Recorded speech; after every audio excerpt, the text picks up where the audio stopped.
All right. Looks like everything is okay.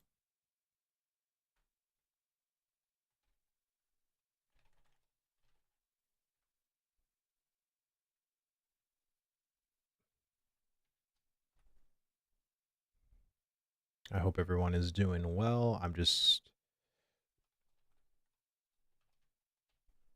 doing a little bit of stuff in the back end still, but I'm sure you guys don't mind. At least I hope you don't mind. All right. Wagsy, dude, what's up, man? How's the kiddo? Oh, dude, she's doing great. Wife just got home from work. She's hanging out with her. I got to stream, so I'm like, yay. I've been trying to play the shit out of Last Epoch, and that's definitely what we're gonna do right now because I'm addicted. Like I really love this game. And I also wanted to talk about certain things that Ashes of Creation can sort of learn from this particular game and its launch. There's been a lot of contention in the community as far as the Last Epoch community goes. But me personally, haven't had a single issue. Why? Because I've been playing offline and it's been fantastic. It's actually been really, really, really good. And kind of wanted to talk a little bit about that. Um,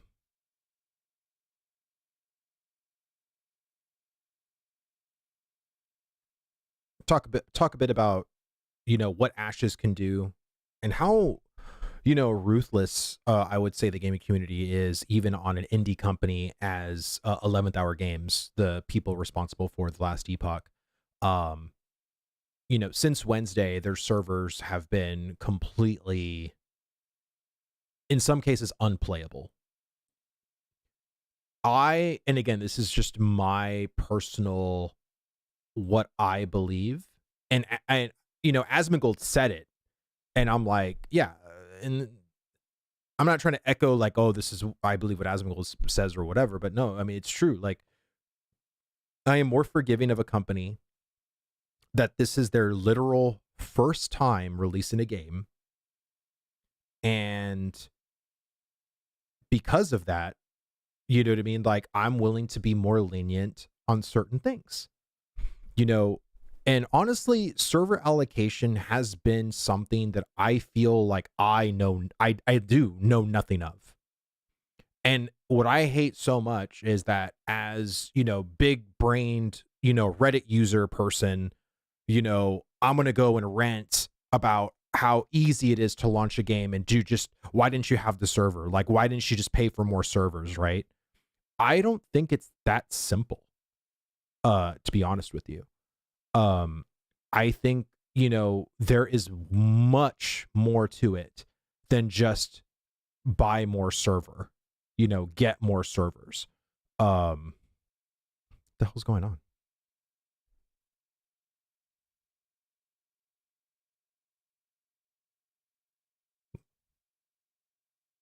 I've never had an issue launching Last Epoch, and then the first time I do, it has to be on stream. Oh God. But Roar, dude, what's going on, man? I'm actually taking your advice, Roar, and I'm gonna play a game while I talk Ashes of Creation. But mainly, I just want to talk about, let's just go offline. I want to talk about, what Ashes could do, and if it's even possible or feasible, right? Because Steven has said openly that, he believes that Ashes of Creation is going to launch with like 2 million players. Like, he's very firmly confident in that number. Well, if that's the case, like, I don't know, again, this is server allocation is one of those things I know nothing of, right? However, all I want to say is you have to be prepared. And I feel like, especially, and I've said this many times, beta 2, because there's gonna be beta 1 and beta 2. Beta 2 literally has to all be about launching the game. Like, pseudo launching the game.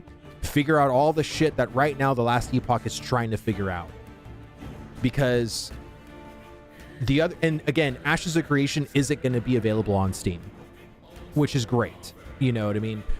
And the reason why I say it's great is because right now people can leave a review on Last Epoch and basically leave a bad review because they can't play the game, even though technically they can play the game. It's just they don't want to play in offline mode. You know, they want to play on, you know, they want to play on the live servers. And again, I think that's fair, because if they're wanting to play with friends, or, you know, they want to, you know, play on the server, like, they absolutely should.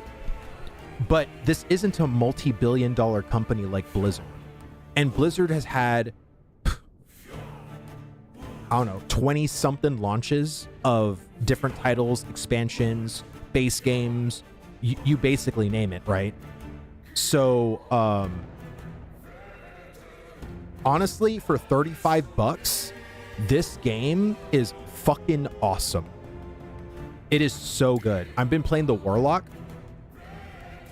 and this build is nuts that I'm doing. I'm doing the Chthonic Fissure one-button build, and it is so much fun, dude.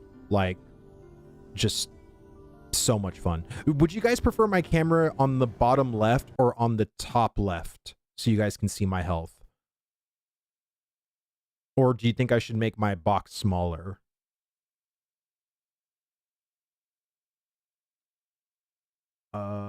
Let me see. So hold on. Nemesis is, I'm sorry. Nuclear Tango, Nemesis, Roar, everybody, welcome to the stream. Thank you all so much for stopping by. The only gripe I have with the game is that the legendary tier gear have some requirement where you can only level up to a certain degree, and if you want to level it more, then you have to have the same piece but with like 4 legendary tier thing to upgrade it higher. But all in that, it's a good game.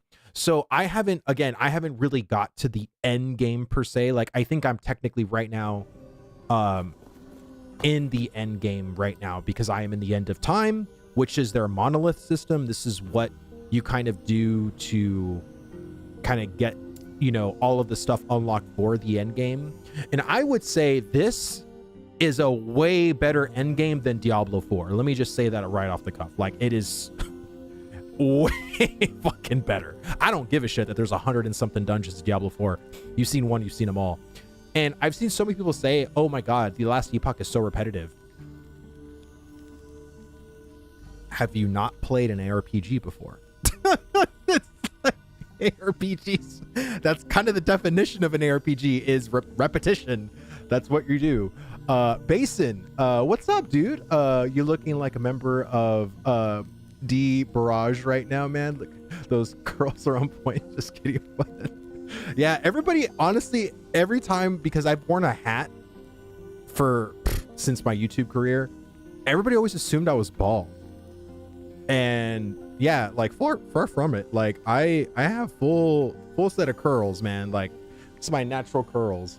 I have to start leveling my character more when I make a Warlock, though. Dude, you're about to see some insane action. And the reason why I like it too is that I can play on the controller. I can sit back, you know, and play Last Epoch, you know, on a controller, which is freaking awesome.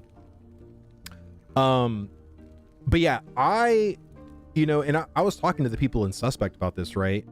And, you know, I feel like when it comes to Ashes of Creation, they absolutely need to have some kind of an idol, or like, you know, because again, login queues and everything like that, I know is definitely going to be a thing, right? Like, you're not going to escape that. However, I feel like the offline mode for Last Epoch, dude, it literally saved, you know, for me not to experience the BS that a lot of the other people were going through. That if I wanted to play the game, I can just play it offline. And I was actually planning on playing it offline anyway. Like, I didn't really have, like, okay, because I feel like there's a purpose for offline, because, you know, if I ever get the Steam Deck, or, you know, like if I want to play, they're doing some crazy 24-hour maintenance or whatever, like, I don't have to deal with that. I can just play on offline and still play the game, which I think is great for an ARPG, in my opinion. And again, for an MMO like Ashes of Creation, like, they really have to make sure. And again, I know last Epoch, the people from 11th Hour Games have said they literally over-prepared for their server launch. Like, did y'all though? Like, you know, and I don't doubt them. Again, I don't know what goes into, you know, server launches or what goes into like stabilization of or allocation of servers and all their stuff. Because again, most of these software and computer game companies don't own servers. It's not like they just bought a whole bunch of servers and these are the servers they bought and then they have like a server person, you know, at 11th Hour Games, like doing all this shit. Like, I don't know. Like I said, I am not the person to ask about this. It's not, you know, but all I am saying is I think it's one of those things that if you guys, because people aren't going to be forgiving. You know, I think there's a segment of the last Epoch community that is forgiving. And there's a huge other segment that isn't forgiving. Like, they think this is a whole botch launch. This is a dead game, you know, whatever. And honestly, you know what else was sort of like this? Was Wayfinder. Wayfinder literally launched, you know, its early access and died because their launch was so bad. Like, it was beyond terrible. That people were just like, yeah, screw this, like, you know, and they're not playing it anymore, you know. Don't bring that game up, please. I know. And again, you go look at the Steam charts right now, it's like less than 200 people are playing Wayfinder, and honestly, everybody was talking so positively about that game during before that time. But it doesn't matter, you know. So again, I feel like it's one of those things where like they literally being over prepared is literally the bar.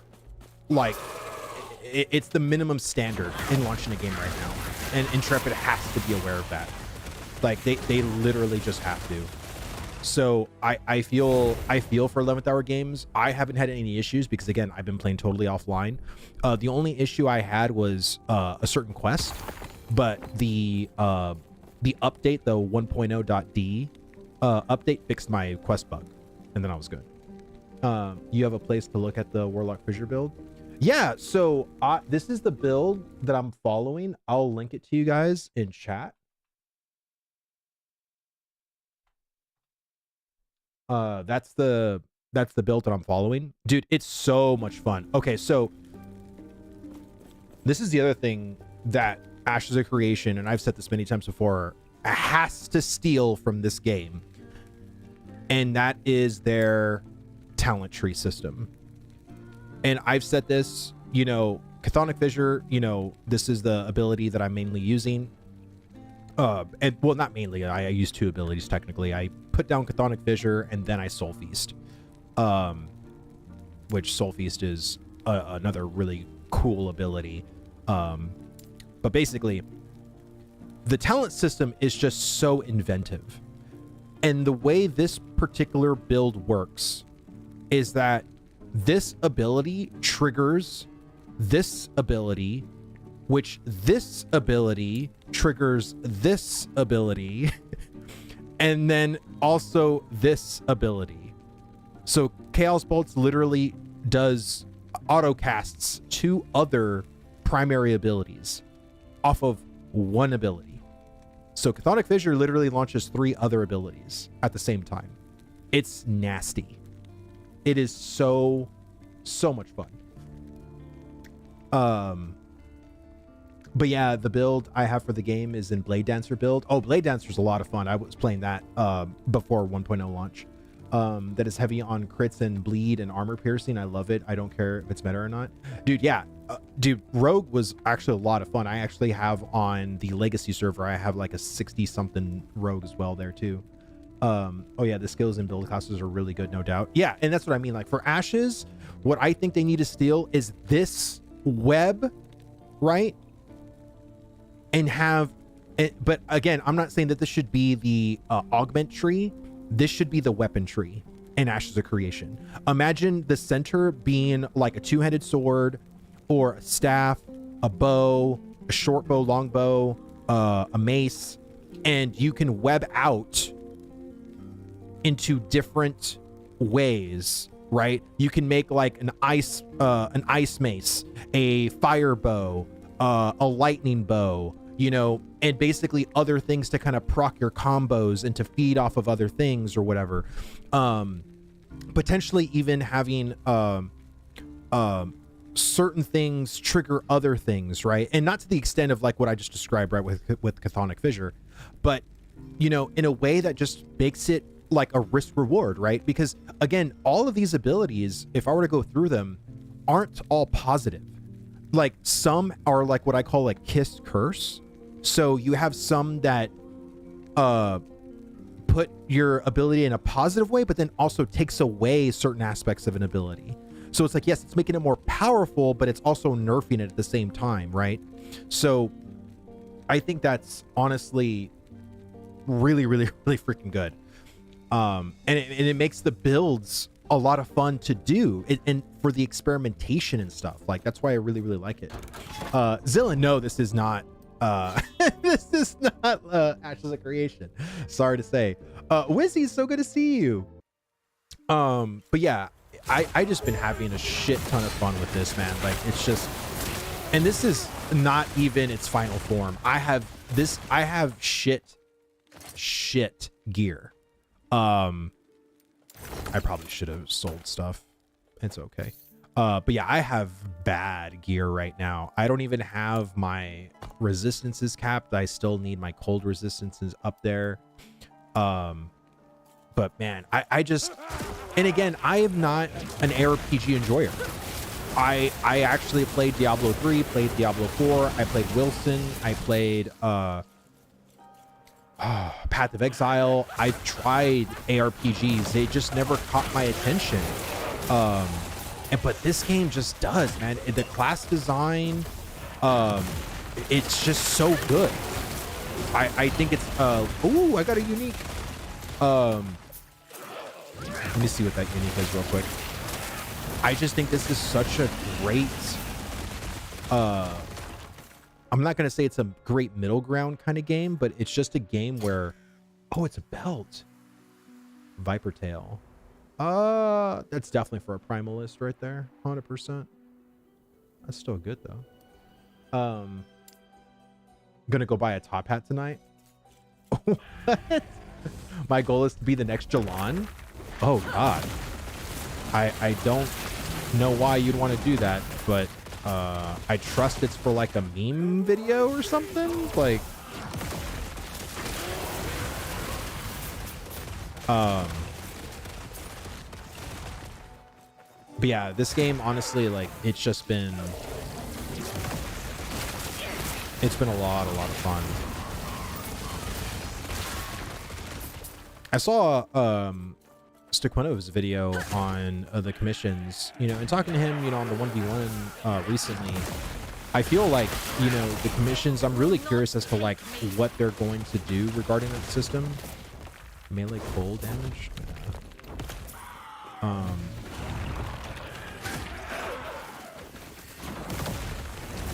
I don't know, man. Like, people have a lot of copium as to like what they're actually going to show in this live stream.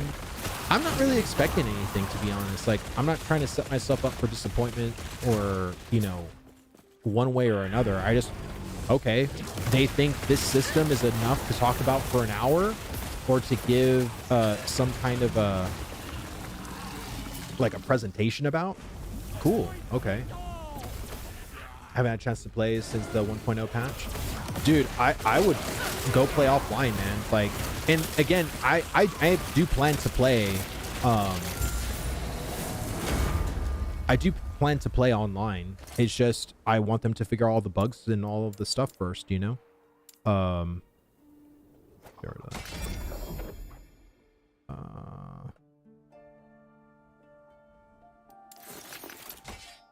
There we go. Yeah, I don't know. I think for me personally, like, I'm more of a forgiving person for an indie developer, especially one that probably didn't anticipate the kind of launch, you know, they were gonna have. But again, I am not the majority of gamers, right? People often aren't that Take care. forgiving. Oh shit. Okay. Dagger. What's that dagger? The Ghost Maker. Oh my god. Okay. Dude, this will be good for my freaking Necromancer. Look at this. Holy crap. Necro damage for over time spells. 12% chance to cast Summon Wraith when you or one of your Wraiths kill an enemy. Oh my god. This is going to be insane for a Necro Wraith build. Wow. I have not gotten good luck with drops. Like, at all. And for some reason, I've been getting some really cool uniques, which has been pretty freaking awesome because I've just been kind of saving them here. I don't know. I've just been kind of vendoring a lot of the. Yes.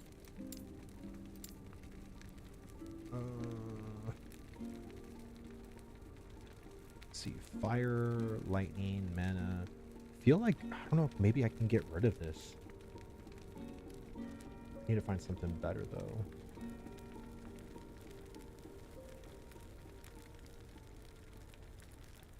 Honestly, yeah, it's not even saying it's a decent Diablo because Diablo isn't even decent. This is what people wanted Diablo 4 to literally be. Like, I can literally buy a shit ton of stash tabs. I don't have to worry about stash tab space. All of the jewels, I literally get a transfer to materials and they're automatically in a separate inventory that I can't even see. It's just, they're all there. I have 1,300 jewels, 170 runes, and 60 scrolls that I don't have to worry about in my inventory. The actual, like I said, the talent trees are very satisfying to play with. Like, again, the talent trees in Diablo 4, it's a joke. It's literally a joke. This game is just, again, it's just fun. Like, it's what I wanted from Diablo 4, and it's at half the price. It's $35. And there's honestly, not even joking, more content in this game, in my opinion, than in Diablo 4. In my opinion. So, keep up the great work. You're getting better and better. Oh, dude, thanks, man. I appreciate it. Let me see. D2 is where it's at. They lost me with D3. D4 is hot garbage from what I saw. Yeah, 100%. D3, I never played D2. But I got very much into the roguelite genre. Yes. And then because of that,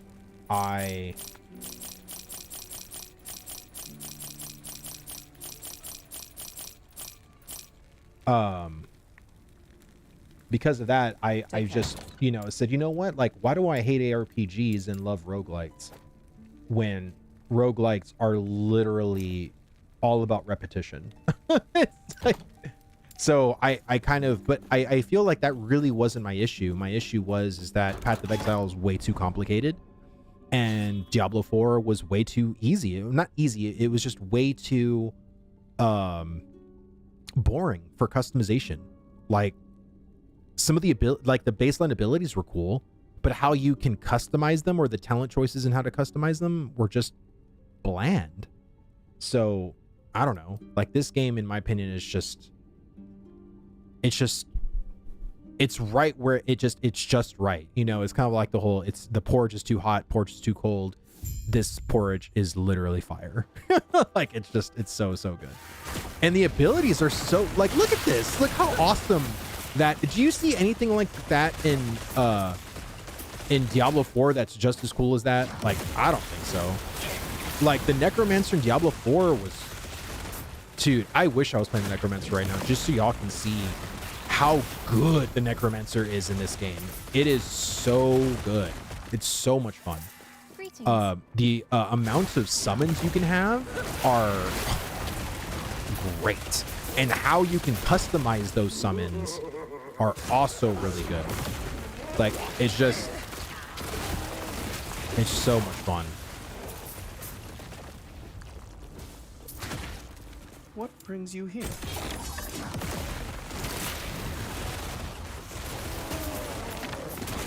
God, once I get my legendaries and like better, like maybe some level 70 something gear, dude, this Chthonic Fissure build is gonna freaking pop, man.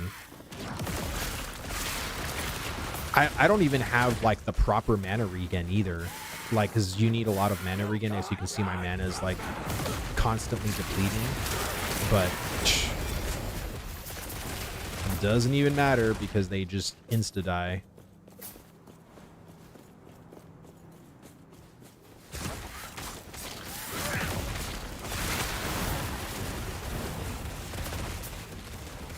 Let me see. Yeah, the lad said they nerfed some damage abilities and made some mobs tougher and much more fun to play. Dude, yeah. Yes? The campaign, honestly, in my opinion, was kind of a joke before 1.0. Dude, the campaign, like some of the bosses, I feel like because I was playing the Chthonic Fissure, were still kind of easy. But God, I died way more in the 1.0 launch than I ever did before. Like, some of these mobs were really crazy, dude. It's like, holy shit. Freaking yes. I've been getting so, man, my luck for uniques has just been amazing. Let's see what unique this is. Titan Heart. Clearly one I can't use. See, what's crazy with the Chthonic Fissure build is I actually do need a legend or a unique chest. I forgot what it's called, but I will, if once I see it, I'll know that's the one for my build. And man, if it were to drop, oh buddy, man. Oh buddy.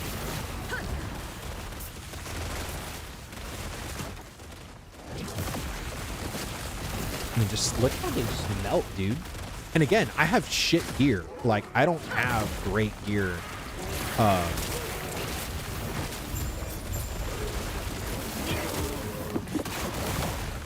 Ooh, there's the guy I need.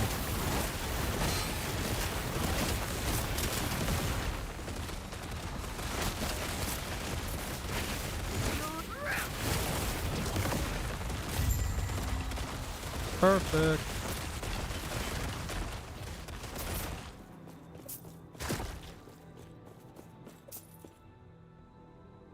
Yeah, he's up to trying to smash Lagon at the moment. Oh, dude, yeah. Like, Lagon... okay. I died... before pre-1.10, I died a lot to Lagon. I one-shot him in 1.0. But again, I never played Lagon pre-1.0, so there was a lot of learning, right? But then I feel like once you learn the fight, like, you know the fight, right? It's still challenging, but honestly, with the Chthonic Fissure build, I disintegrated him. Like, that fight kind of was a joke on on this tune. And again, I had shit gear too. So let's see. Let's go here. But yeah, I don't know. Like I said, I really don't have like a particular thing on the whole commissions thing. Like I'm just gonna kind of let them show me what they kind of got, and I don't know, just go from there, kind of thing. Right now, I'm like, honestly, like I actually need to make my YouTube video because I've been putting some bullet points together for because the next video I am gonna make is like, you know, what Ashes of Creation can learn from the last Epoch. And I kind of already mentioned several of those things to you guys, but I feel like there are just important lessons that they need to learn, because I feel like this whole mentality too of like, oh, our community will understand. Well, maybe your own internal community might understand, but not the overarching gaming community will understand. Like, people don't care what your problems are. People don't care how hard you're working behind the scenes. Like, all they care about is, can I play game? Yes or no? And if the answer is no, then it's a shit game. As much as I hate that opinion, or I hate how people make it as black and white as that, that's literally what's been happening for the last Epoch. Like, it's just... I don't know. Like I've been watching the Discord and stuff like that and looking to see like what people are saying about it, but I don't know. I feel like people are just so overly critical to the, you know, the tiniest inconvenience. And again, I would completely understand, and I would be really upset if, like, let's say they didn't have an offline mode, right? Like if you literally could not play, you know, Last Epoch at all, because again, you know, it is technically a live service game. But that's just not the reality of it. I mean, you can literally play offline and have no issues. You know what I mean? Melee attack speed, physical resistance, endurance. Dude, I have not gotten one with necrotic resistance, and that's the one I need. Necrotic, nope.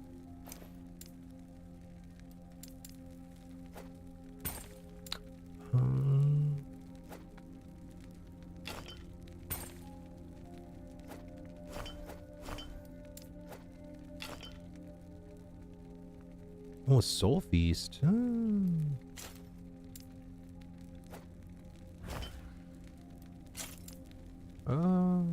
30 kill on ward.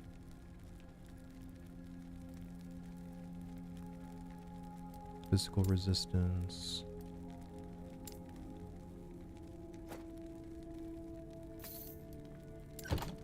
Yes. Probably should buy all these.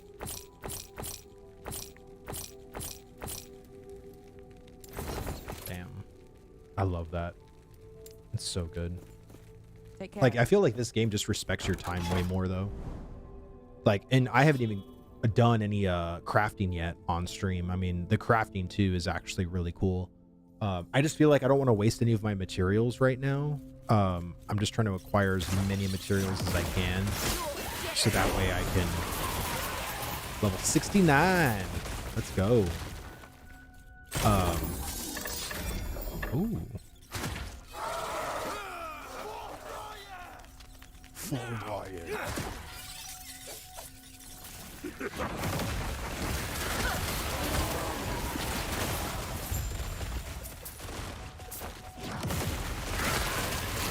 Jesus.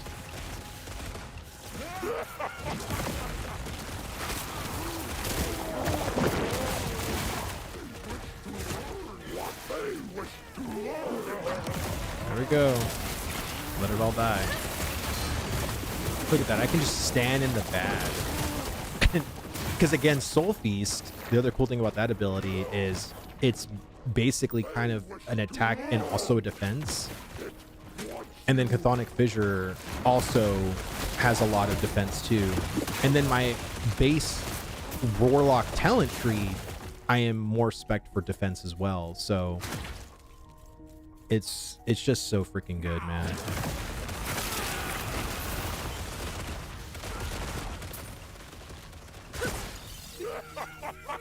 Like, I don't know, having the baby and stuff like that, like, I haven't really been able to play games as much because, of course, you know, I'm taking care of the kid and stuff.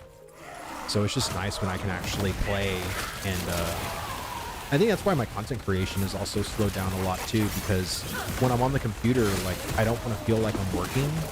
Like, I want to have fun, you know? And right now, like, playing the Last Epoch has just been just a shit ton of fun, man. Like, I feel happy playing the game and excited, and, you know, I haven't felt like that about a launch of a game in forever. Like, everyone was playing Pal World and all these survival games. I don't like survival games. Like, I'm not a fan of survival games. So, like, I'm just really grateful that this game actually was able to, you know, give me that happy, fun, satisfaction kind of feeling of a launch of a game, you know? Like, because it's been forever since I've actually felt something like that about a launch of a game. I can't even remember, to be honest, the last time I felt like that. Let's go. Easy peasy. And again, this is not okay. So this is the Warlock talent tree, right? So you have this is your base, because you start off with kind of like Ashes of Creation, to be totally honest with you. Oh shit, something hitting me. hold on, let me let's do this. Go here. The only survival game I really enjoy is DayZ and Lens Island, as I got a beta key. Super chill game, the latter. Okay, cool. Yeah, I've tried survival games. They're just not, they're not for me. You know, like it's not the kind of game that I enjoy or I find enjoyment from. Oh man, I'm getting so much stuff for the Necro. It's insane how much stuff I'm getting for my Necro.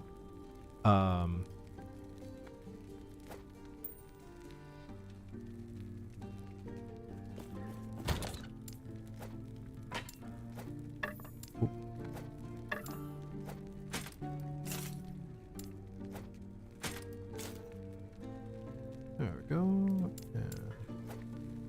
I love this auto sort button. So good.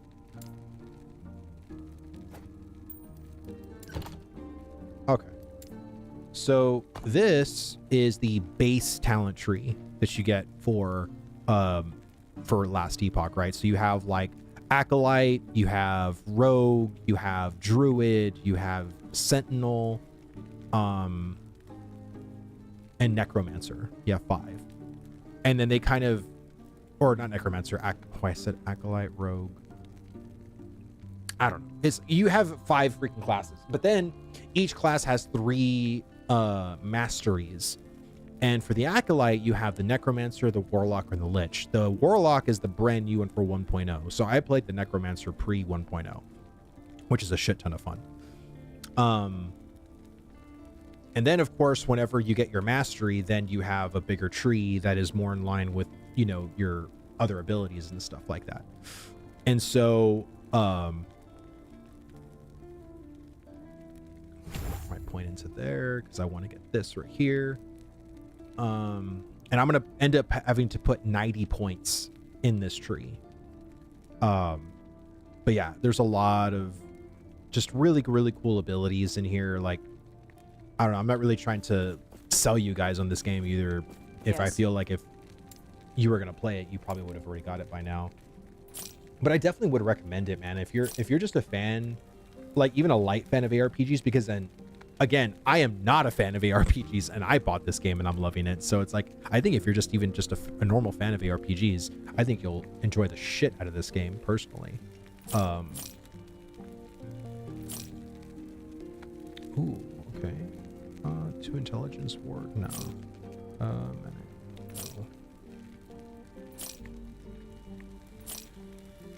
Void elemental.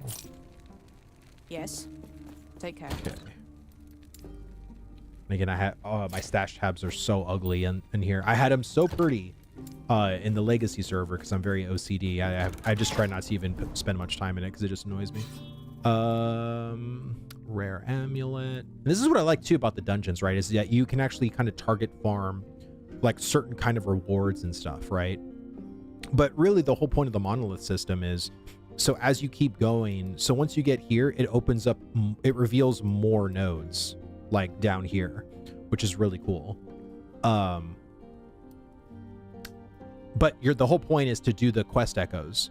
So once you complete the 3 quest echoes, then you kind of get the bonus for this monolith, and then you can move on to the next monolith. Like that's sort of the point. I just want to see if there's any. I can go here.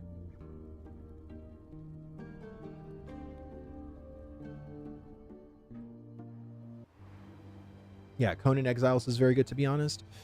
I honestly, that was a survival game that I tried with a guild. Again, I kind of didn't like it. I don't like having to wait at night, and you know, and that's kind of another reason too. If I don't even know if I'm gonna like Pack Day as an MMO, right? Because in my opinion, I think it leans way too much into the survival genre than it does into the MMO genre. Because usually MMOs, you don't have to worry about night and day or food buffs or anything like that. That's definitely a survival mechanic kind of thing.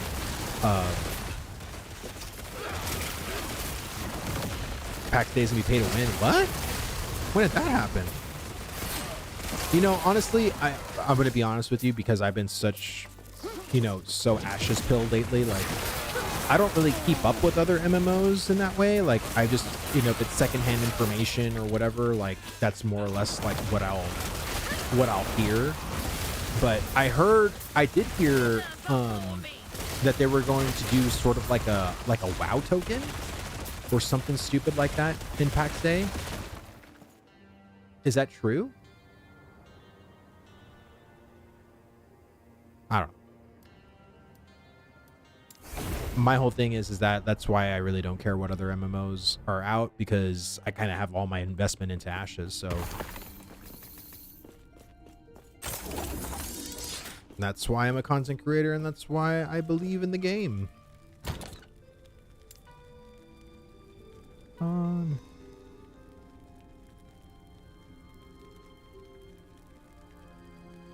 Was that cold resistance?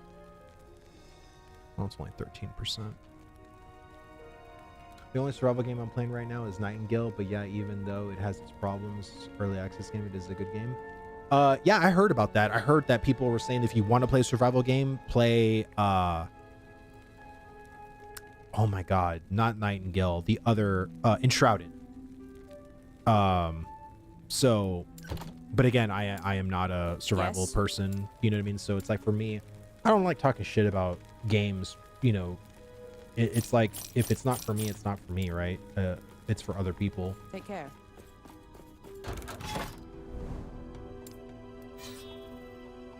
A unique or set shield. Ooh, okay, let's get that. See, that's why I like it. It's because like you can actually earn a unique from just completing one of the monoliths.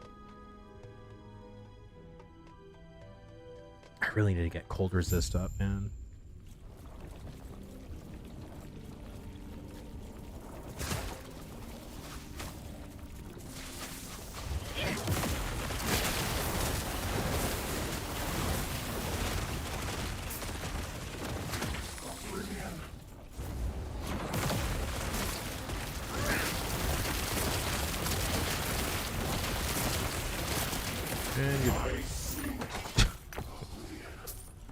Well, that was easy.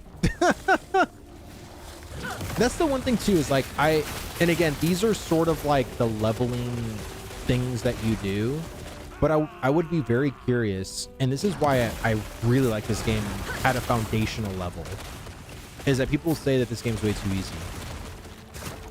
And I think, you know, I can't wait to see what they do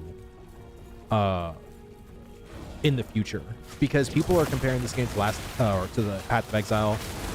It was like, dude, Path of Exile's been around for like literally 10 years. Like, and do you honestly think they had Shaper and all of the crazy bosses at launch? No, they didn't. Like, and again, you have people that are so blind to like how that launch went back in 2012. What content that they launched with.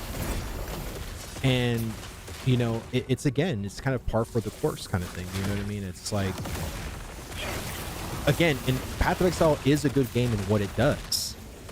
It's just, you got to let people cook, man. Like, and again, I think this is an aspect that Ashes of Creation knows too.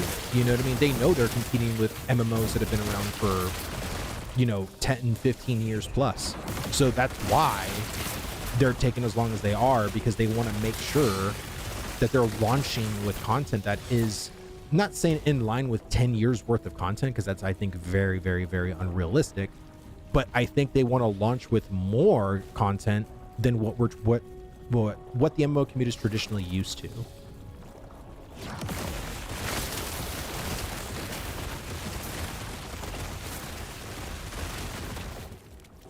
And believe me, once I get to the level 100 monolith, you'll see how, if I still have this same gear, which I don't think I will, hopefully I'll have better gear, but you'll see how much harder content is around that time, because it's insane. Oh, you should increase your volume by 5% or reduce game volume by 5% or so. Oh, okay. Thank you for that.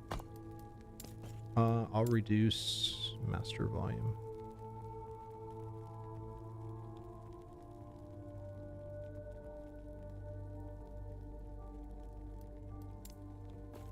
Sorry about that. Is that better?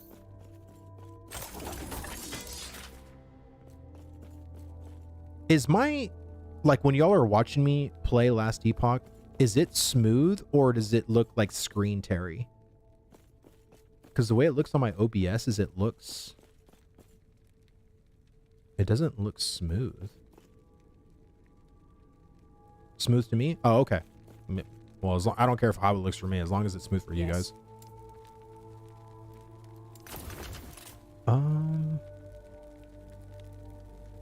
Wow, 62%. Is that tier 6?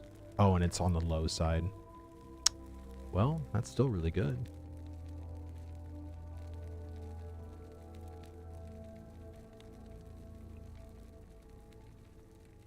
Oh, okay. Well, I will get into another one really quick. Let me just buy these.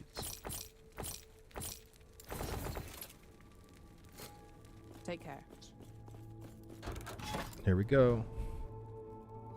Oh, fuck. It's a cold area. Ooh, I'm at 30% resistance for cold.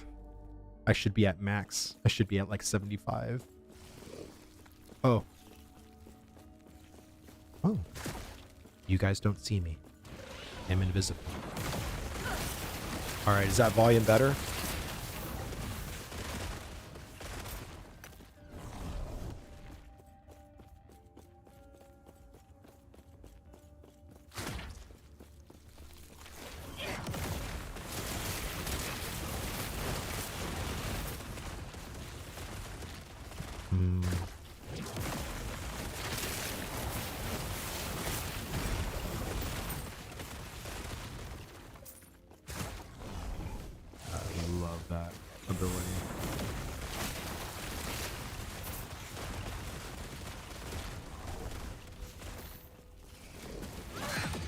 Ooh. Oh, shit. Okay.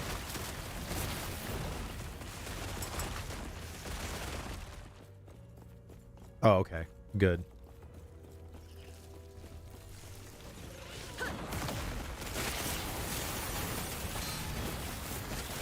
Oh my god, I can finally put more points in my abilities.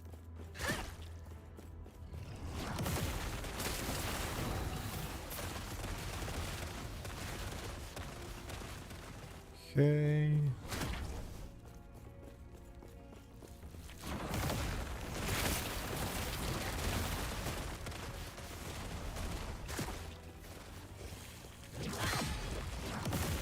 God, I hate that. They freaking stun me.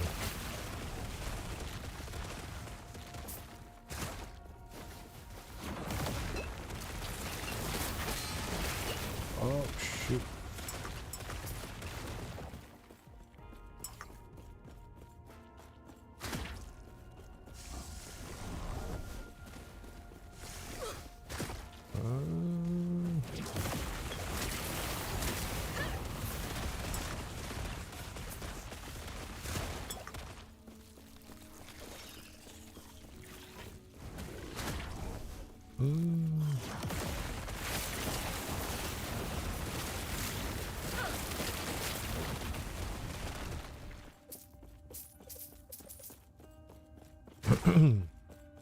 You know, did I mention too that there's literally no pay to convenience or pay to win in this game? Your death has come. I mean, say what you will about Path of Exile, there's a shit ton of pay to convenience in that game, and people don't mind it either because the game is so good. And in and in their way, it's like, you know, supporting, buying those conveniences, supporting, you know, their game. So, all right, let's kill this mage. Hopefully, let's get a unique.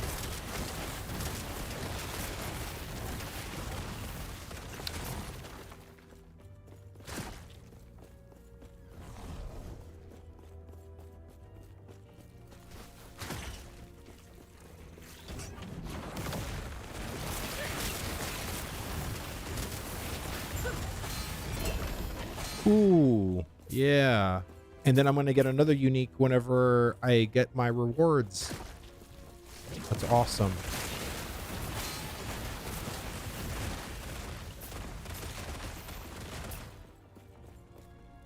Sweet.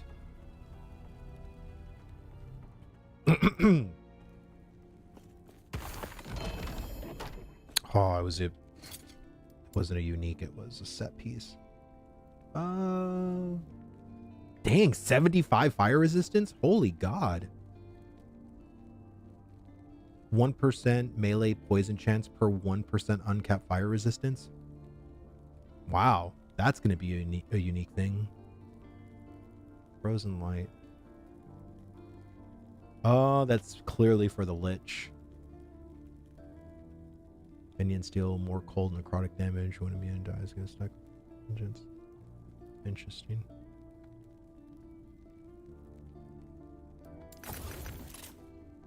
Health. Spell.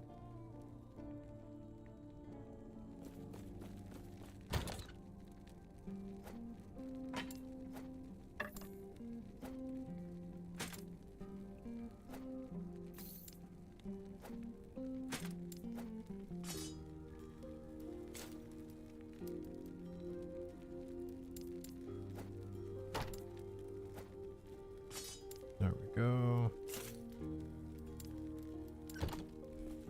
Oh.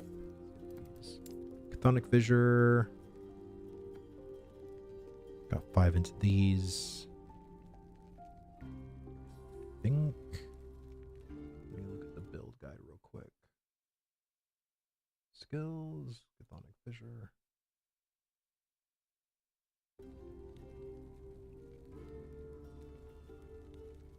Oh yeah, let's lower the mana cost.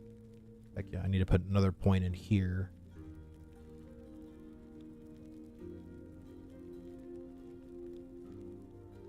Spirits hits shred.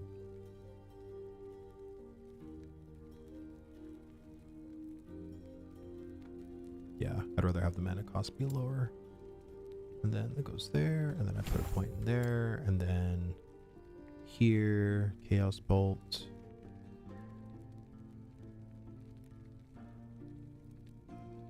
I think this one, yeah, this one needs to be maxed.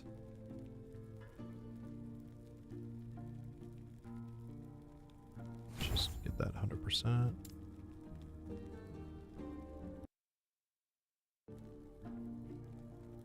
And oh yeah, this one.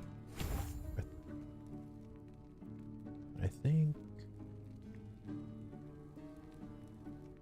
Yep, the next point would be right here.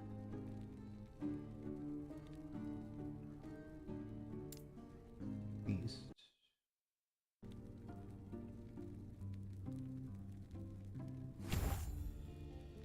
Bam.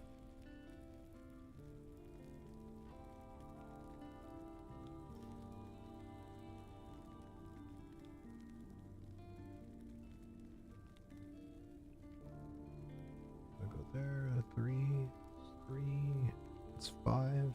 Then I go in here.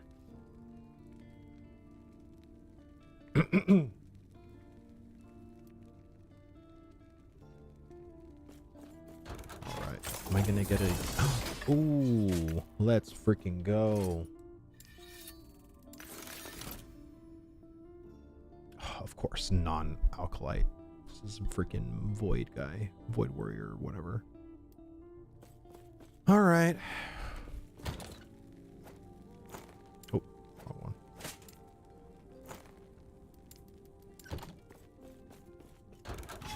Alright, now I can do this echo. Let's get that done.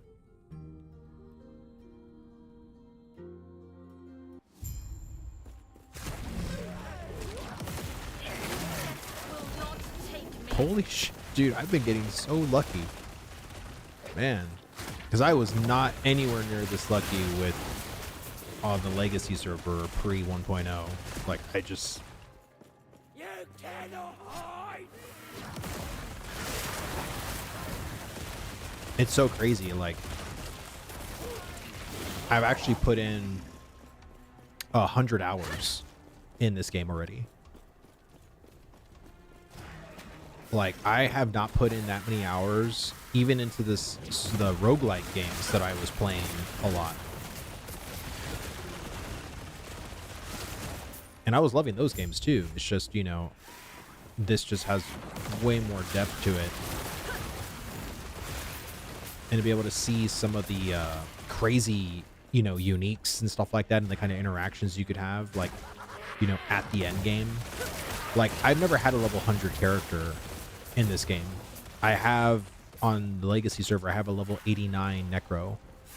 But I never got up to max because I just didn't want to burn out, didn't want to push myself, and I was, you know, it was so close to the 1.0 launch that I was like, you know what, I'll just wait. Will not take me. Actually, I'm really glad I waited though, because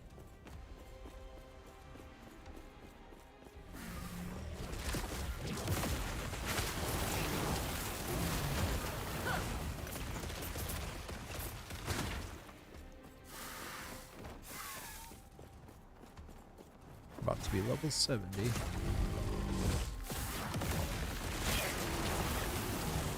Your death has come.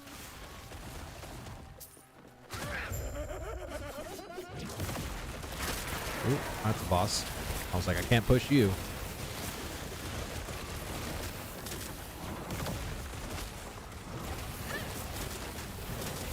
Wow, this guy has some health.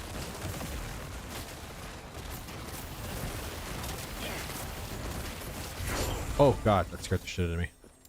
I was like, I thought I was gonna die. Oh, funny.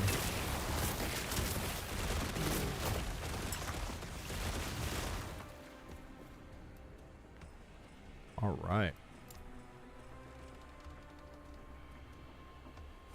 Bam. Witchfire that you inflict deals more damage, multiplicative with other modifiers, per global chance to ignite fire skills, and per global chance to inflict dam with necro skills. Additionally, while you have ignite or damned, overload your hit spread witchfire to members or to enemies within 10 meters. And I'm gonna definitely stack that up to 5, but I gotta stack this up to 5 too. I should probably stack that one up first.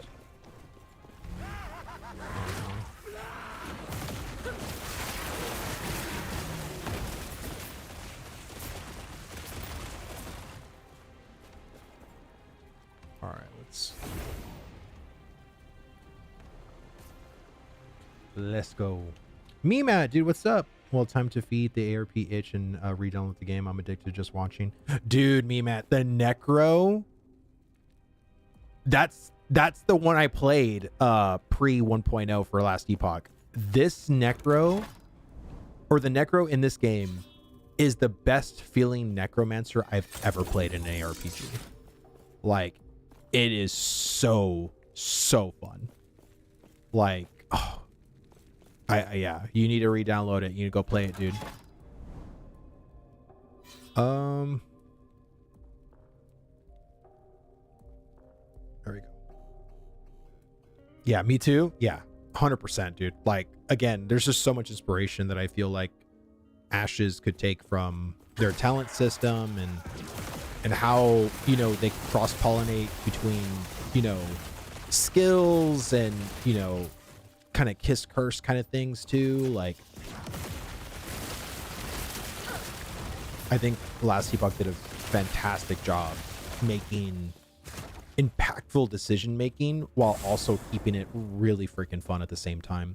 Because I think in a lot of other ARPGs, like, you just have certain things that are like head scratchers. Like, why is this a talent or an ability or a passive? Like, it's so plain, it's so boring, you know. And again, there's, you know, some boring passives in this game too, but like I said, a lot of the really cool decision making nodes are just like, wow, okay, that's interesting.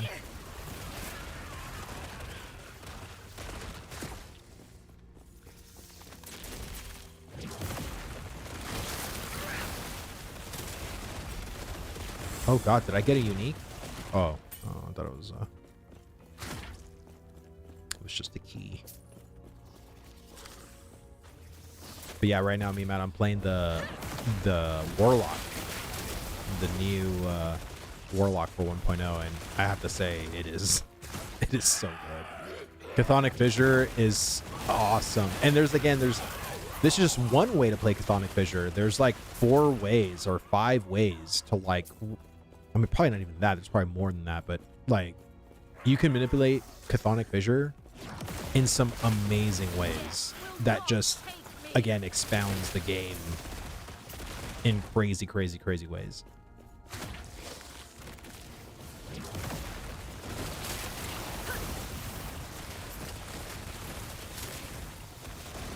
Crap, did my stuff work? Oh, damn.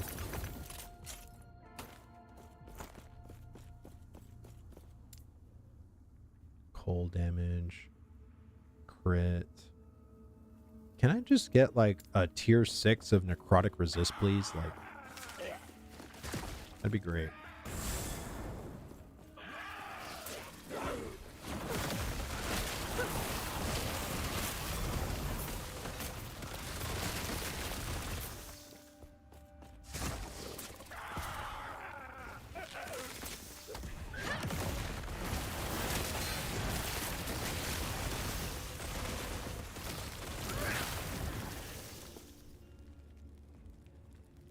Ooh, summon Bone Golem. Wow, minion spell damage and minion bow.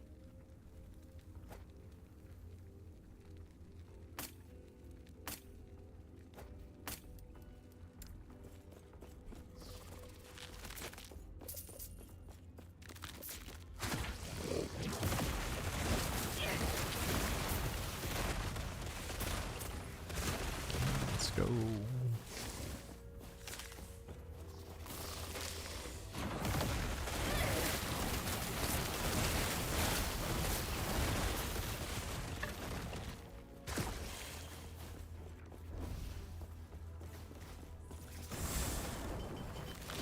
Oh, an idle one. Oh, shit. Did you guys see that? Holy God.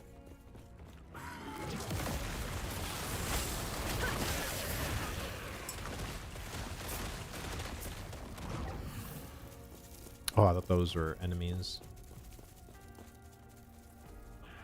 Poison damage.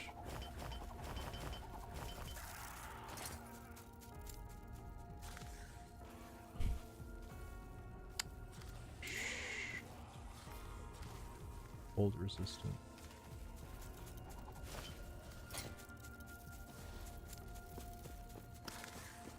Oh.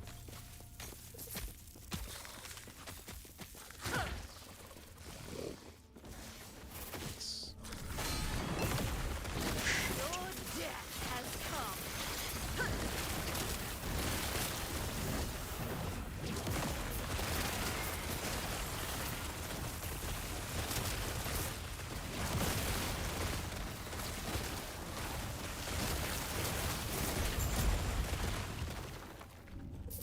Jesus.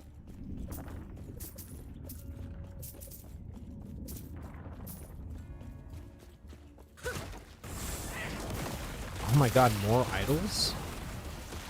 Jesus.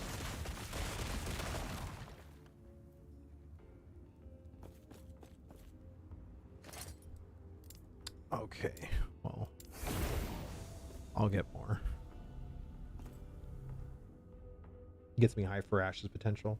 Don't tickle my opium. Well, I don't want to, like, you know, tickle anything or whatever, but it's just, this is just a fun game, man. Necrotic damage. Damn, this is actually a good ring.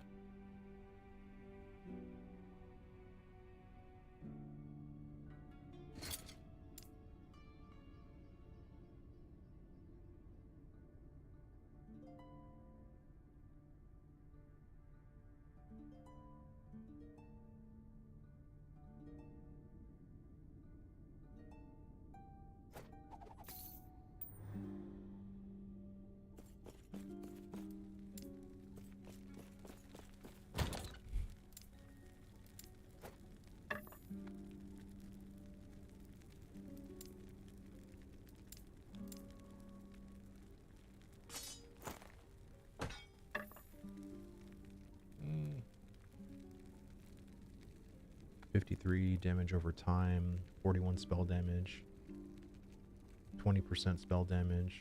Dang, this is actually a good...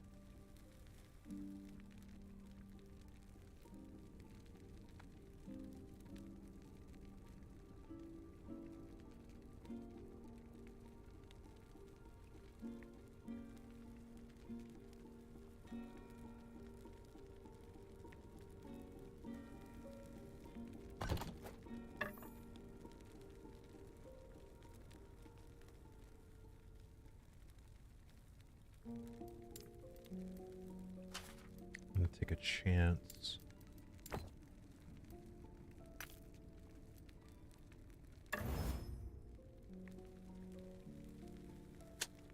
Well,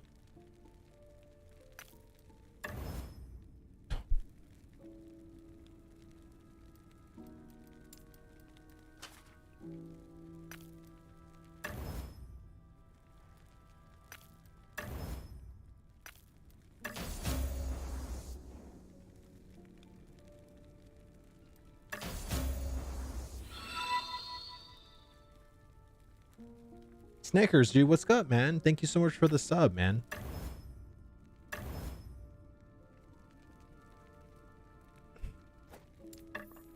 Okay, so is this now better? 50...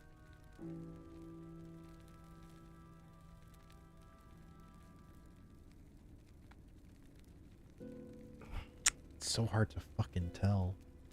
What do you think, chat? Do you think this staff is better than the one that I have equipped?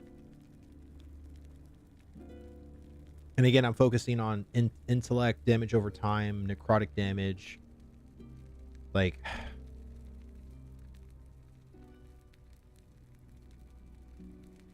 And fire damage I do, but not as much as I do... I don't know. Like, I don't think it's a good one. Just shatter that. Shatter that.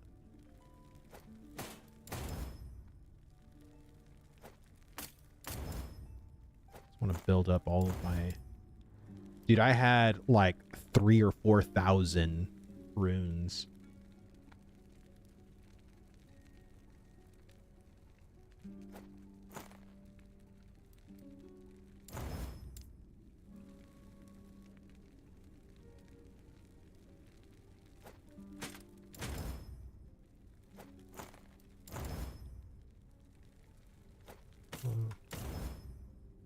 I got the red blood.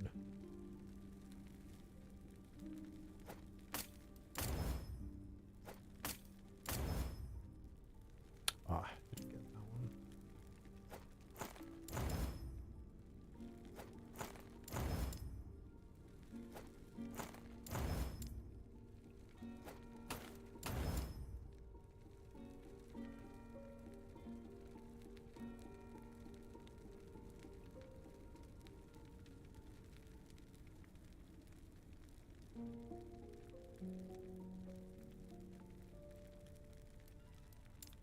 Yes.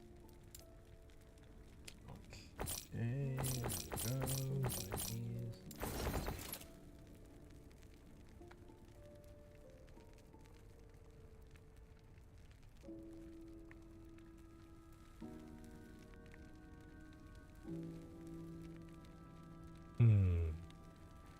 All that. All that.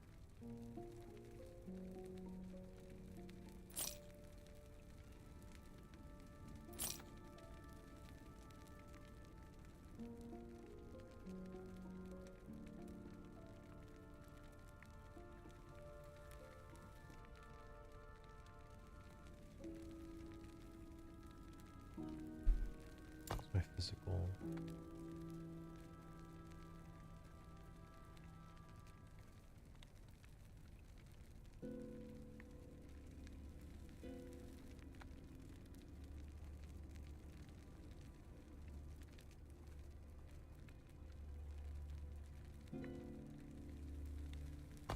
Let's do this. Clear. Chaos. Let's see if I can get lucky. I don't do minion damage. I don't do like damage. Fuck. Well, this one is bricked.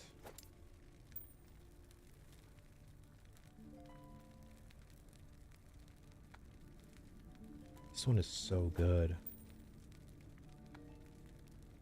Necrotic damage over time.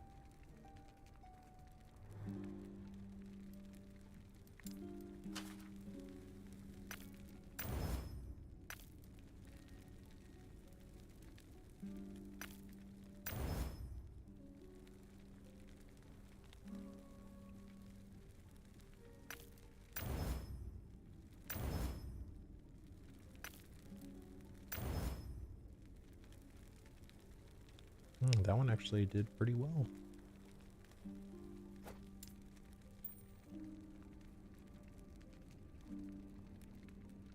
Oh yeah, that's crap.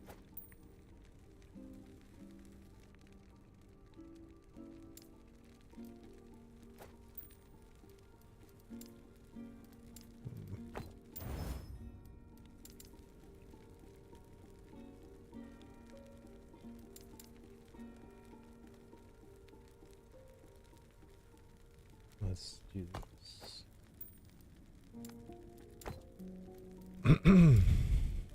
Got the chaos. Oh my god. Fucking worked. Oh my god. Okay. And then can you I swear I hate that bug. Cold. Cold. Dude, okay. That shits on that ring. Wow, some actual upgrades now. And I get, oh my god, I didn't even see the implicit 41% necrotic resistance. That's so good. And then the word decay threshold, that's also really good too.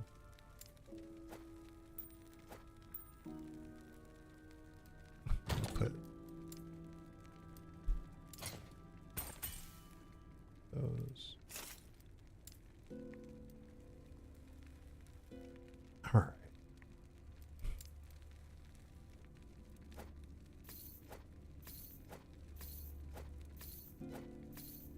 I don't know if any of these next are going to be good. Let's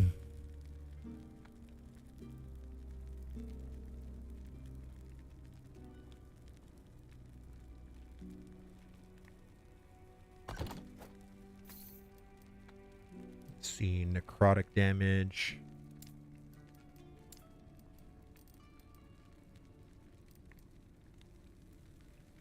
Damage over time.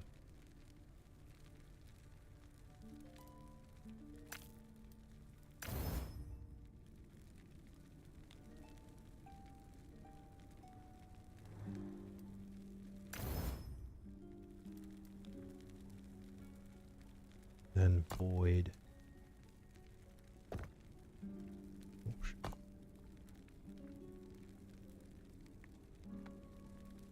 God, if I can only... Don't I have a glyph? Has a chance to seal an affix instead of upgrading it. The seal affix is moved to its own slot, leaving its old slot for you to add new affix.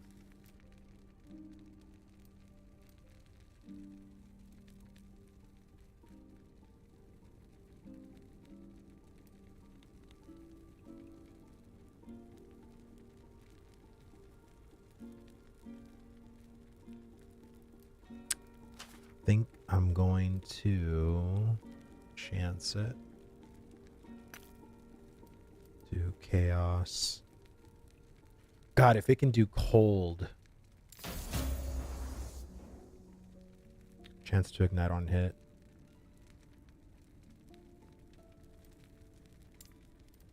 I guess.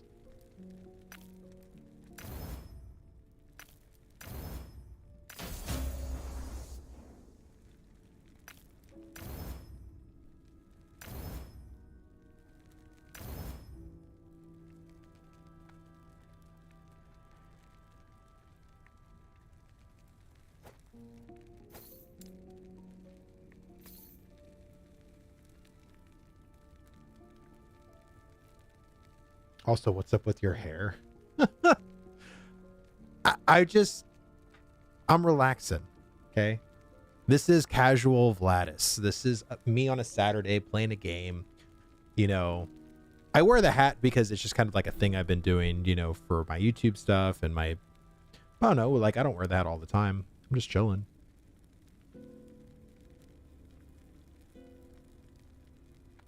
Oh, this one has a 17% cold resistance. None of these are really particularly good, though. Yes. Let me... I'm still torn on this one, to be honest. I think I'm just gonna... I'll keep it just to see later, but... I'm gonna need a unique anyway. Like, I don't... Alright, this is a boss. We'll see if I can kill this boss pretty easily. I don't know, the last boss that I did on the other monolith, I didn't not kill him easily, so... I don't even see... Oh my god, I'm 1% off for poison, but hey, that's fine.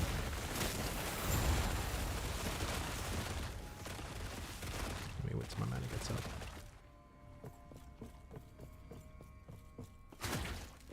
Behold, the dawn of Black Sun. Wow, this guy is melting. My shadow will cover this place.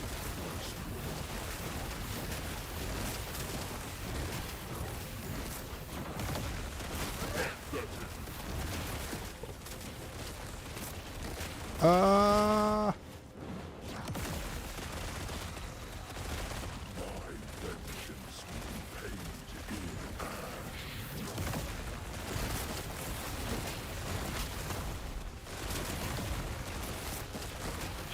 This hate, this despair, oblivion burns within me. This world burns. Do you deny it? Ow. Will not Whew. take me. Changes anything? This world is already Okay. dead. Where's my resistances? Void resistance, void damage, increased leech rate. Yeah, definitely resistance all the way. Anytime you can have resistances, that way you don't have to focus on it with your gear.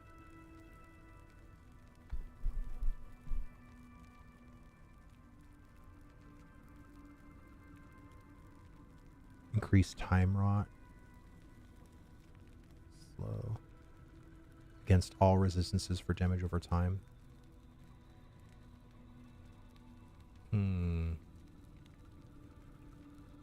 Interesting, unique. Oh, wow. Plus 12 spell damage for curses?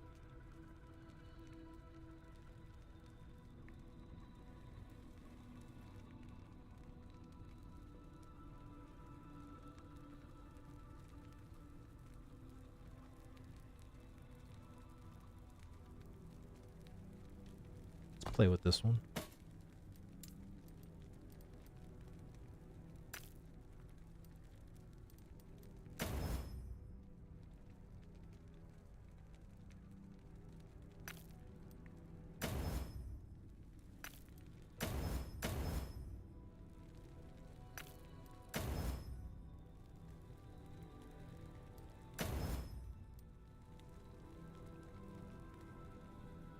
I probably should have did.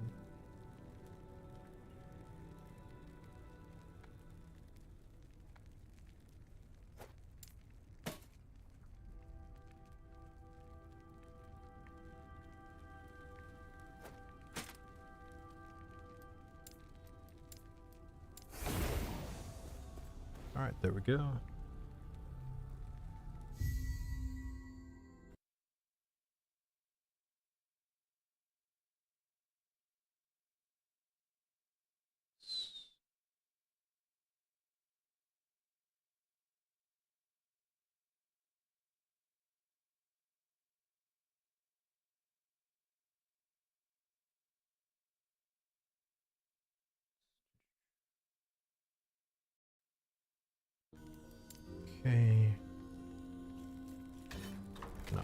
here. Let's go to the next one.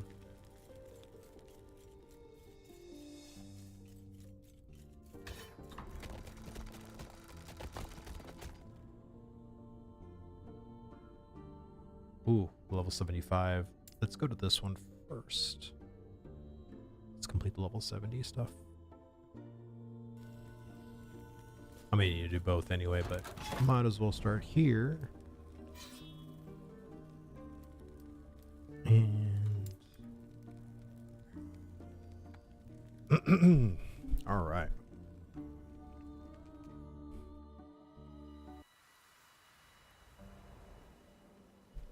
Man, if I can get that unique, man,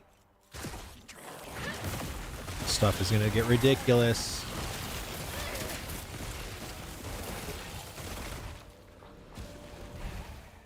So I'm just still one off on. Yeah, I can get rid of some lightning resistance to put in poison.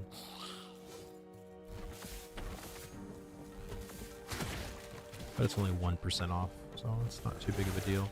I'm kind of hoping that I can get another, like, bonus, and that one will give me towards poison resistance. Like, that would be ideal.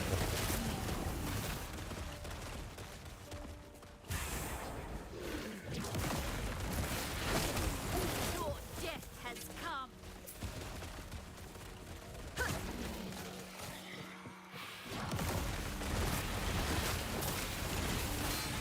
Oh, shoot.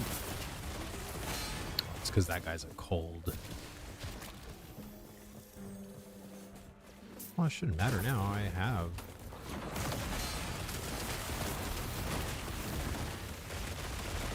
I have all my resistances except for poison at 1% below, but should be fine.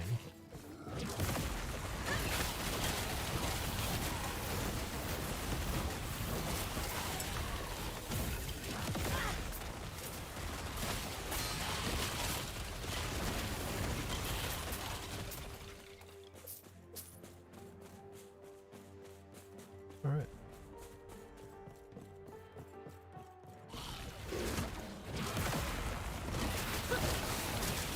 There you go, let it all melt.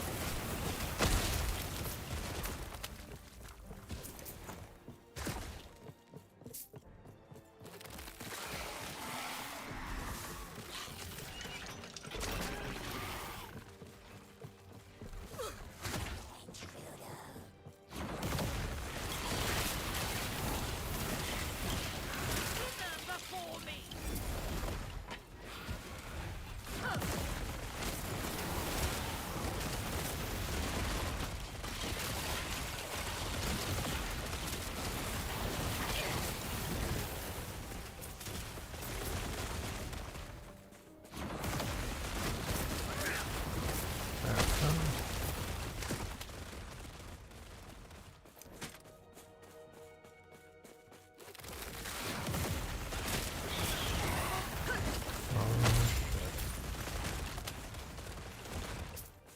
That was easy.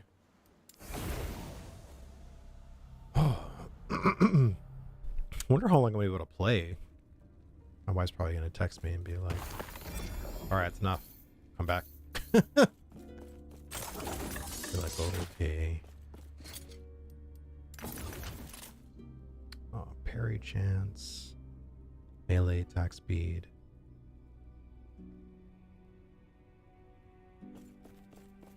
Let's put these up.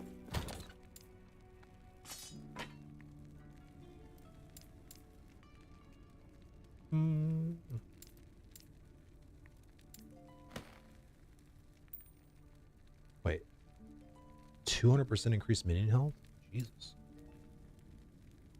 108 increased physical damage? That's awesome.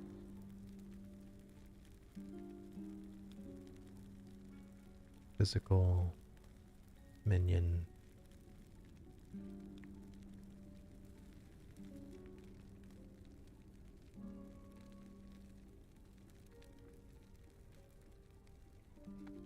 I do need better gloves.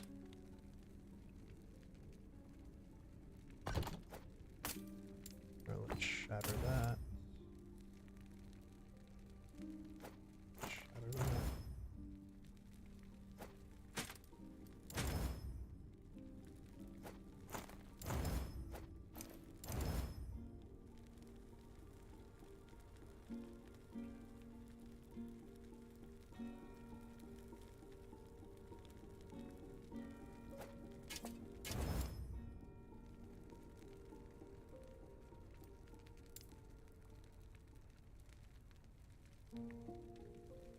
Wow, it's crazy implicits.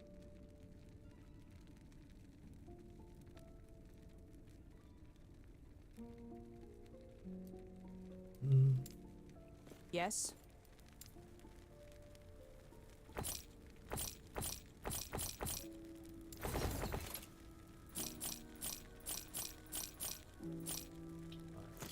Take care. Let's go. All right. Another boss. Let's do it. Let's get it going.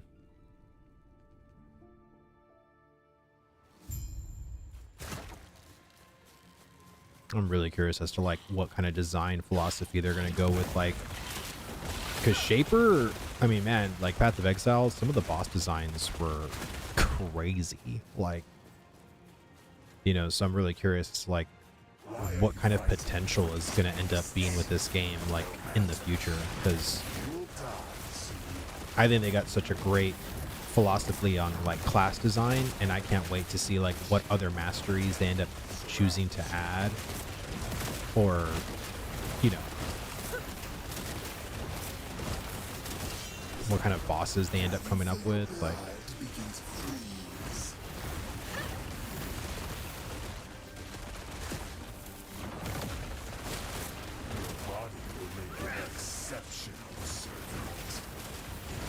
Frost Lich. Thank God I got my frost shit taken care of. Where is he? Oh, there he is.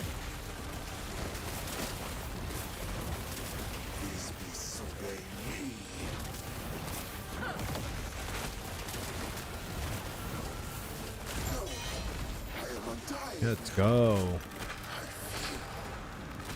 Boots. Wait, what?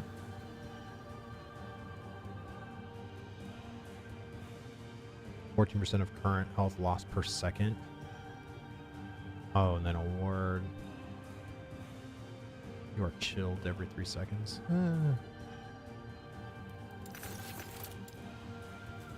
That's not a great legendary. I know they're not called legendaries or uniques, but still.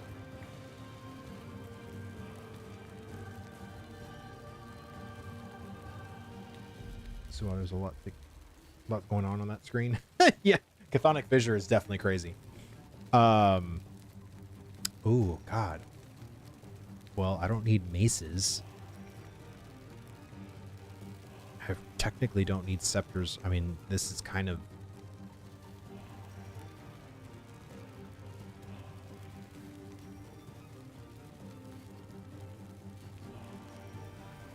Stabilize the timeline when it is empowered and has 50 or more corruption. 200 or more.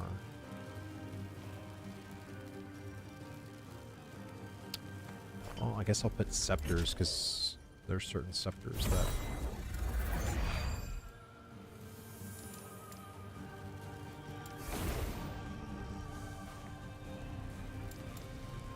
Oh no.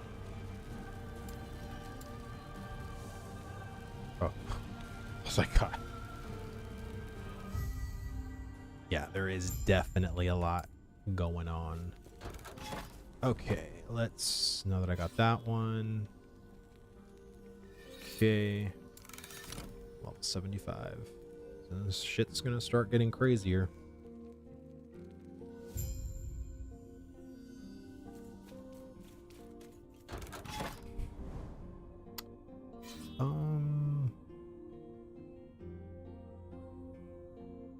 Up and left. Get that helm. All right. I think with 1.82 they actually added a lot, because I remember being in the monolith system, and I felt like there was the same maps that I was doing like over and over and over again, and they added actually a lot more variants to the monolith maps, which is nice, to be honest. Well, you're not going anywhere. Shit.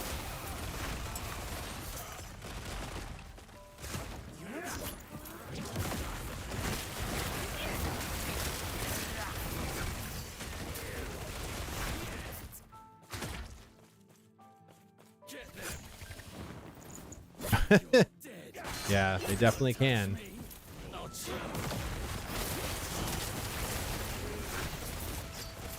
I mean, the Warlock is definitely kind of like a visual appetite of shit. But there's other classes that are, I would say, very much non-bombastic in the sense of like the explosions and the light show that kind of happens.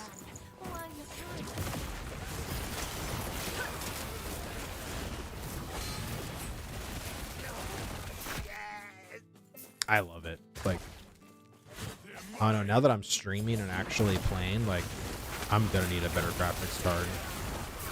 My 2060 Super is, it's been a great card, but I mean, definitely gonna need something. Oh shoot. Definitely gonna need something better. Especially when we start playing Ashes, right? Because I want a smooth experience in that game.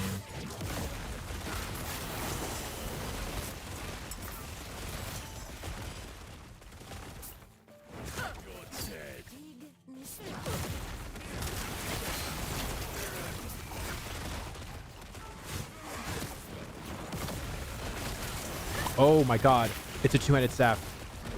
Oh my god. I need a unique two-handed staff. Oh.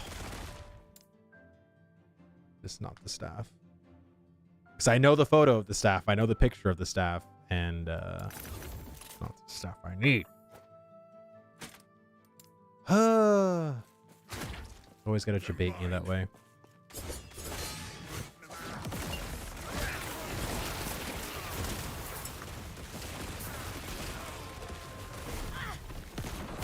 Learn how to get better drops? Yeah, I'll try. Sorry. I've only played this game for 100 hours. I don't know anything. And I'm honestly not saying that facetiously. Like, I feel like I played this game for 100 hours and I still feel like I don't know this game at all. Not saying the learning curve is so insurmountable, but there is a lot to this game. That's 100% sure. I know you know that I know that you're joking. I know that. But I am just speaking jokingly and also seriously at the same time. Yes. That's why, honestly, ask Red. I literally, ooh, 11 intelligence. Is that on the low end? 10 to 12? It's the middle. I like it though. Yeah, oh, shit. That shit. Nope. Nope. Okay. Take care.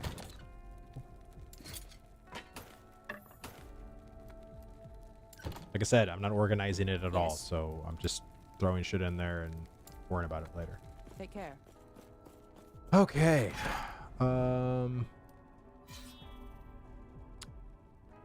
See, as a set item, I don't really need set items.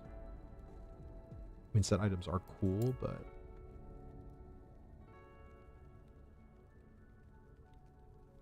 we'll see what happens.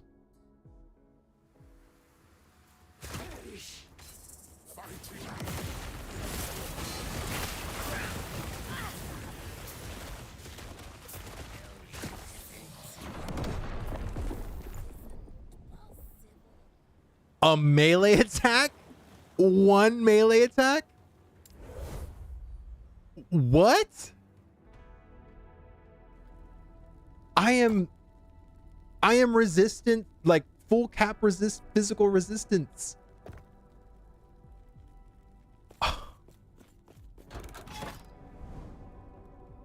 Well, that was fucked.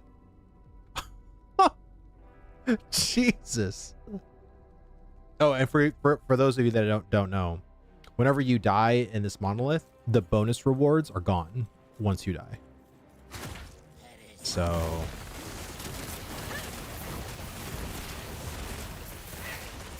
yeah, I probably shouldn't God.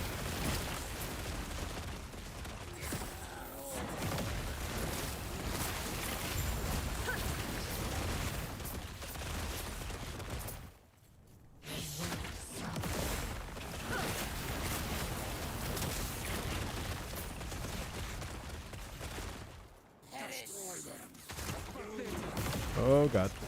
Oh God. Ah.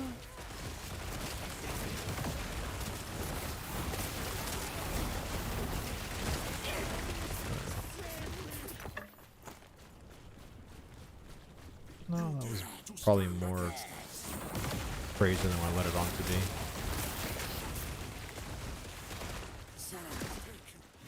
You've made a grave. Ah!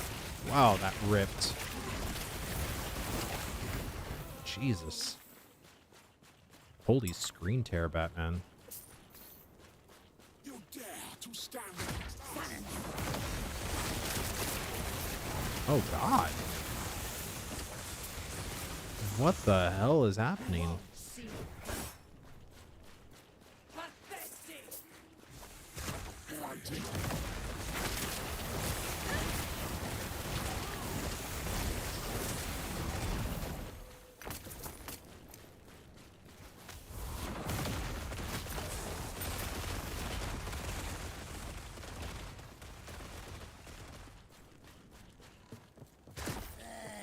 Take you.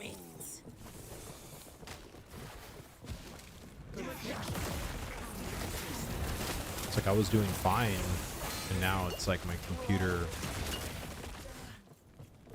is like struggling. Wish I can find out why. Oh God.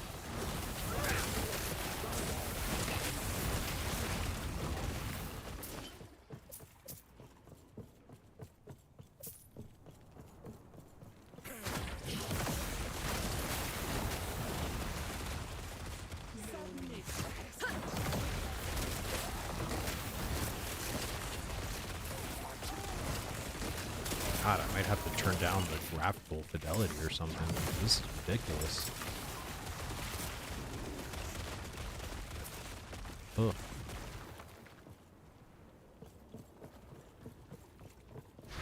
Yeah, I know. All right.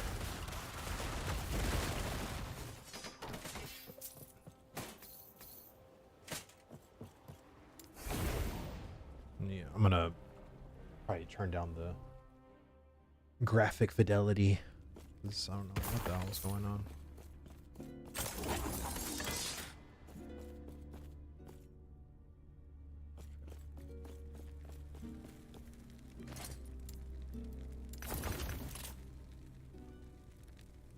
Dodge rate. Dang, +6 to potions. Jesus. Wow, increased elemental damage. Interesting. Chance to poison on hit.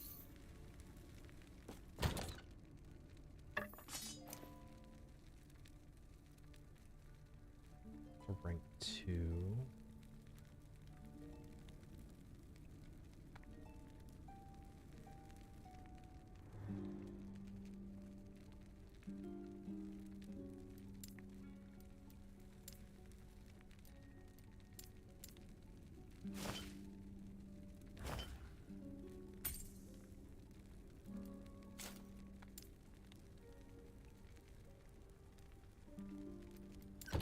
Yes.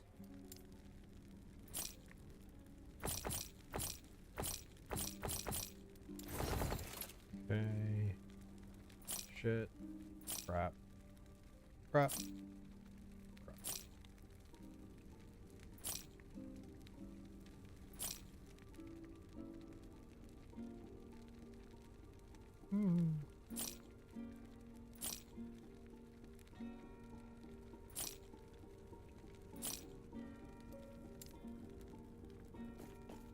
Okay.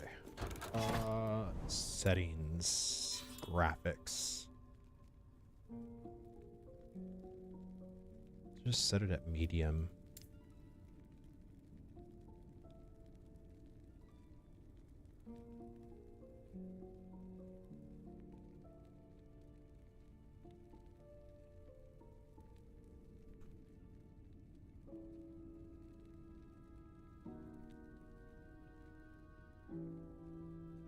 Okay. Maybe that's gonna be better. Alright, take 2 on a helm. We'll see what happens.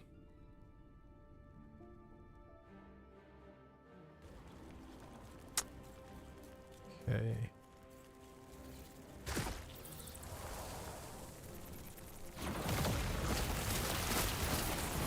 Your death has come. 71.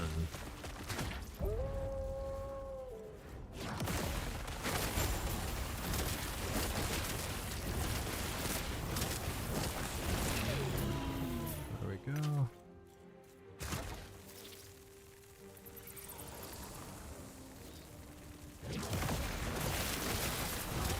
Get that ward up.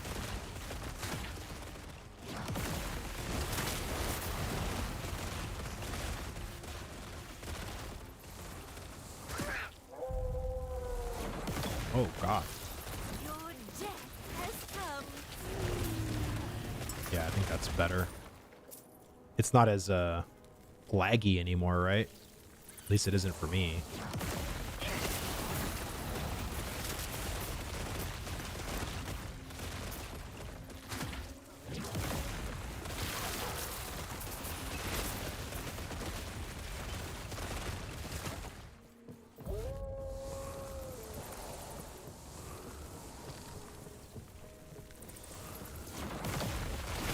Will not take.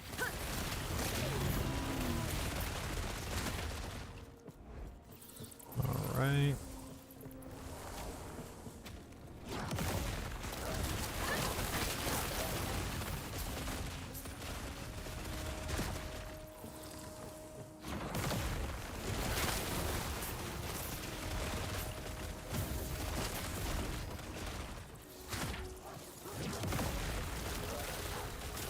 Wither before me. Done so. Oh, crap. Gloves.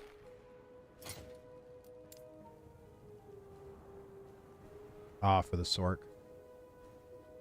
Fireball. 50% of fireball base damage is converted to lightning.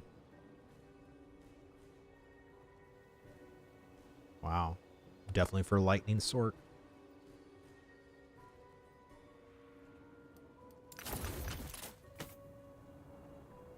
Wandering Spirit. Necrotic damage. Physical damage. Cold. Let me just play with this one. See. Oh, I gotta be level 73. Mana. Oh, that actually could be better if I put mana on it. Oh. Or intelligence. Or can I put...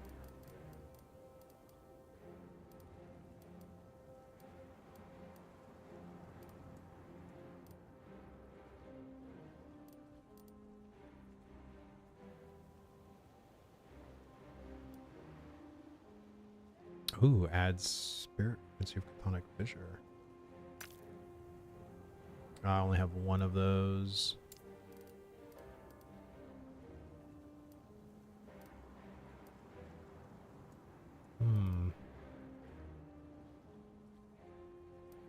Just go with intelligence.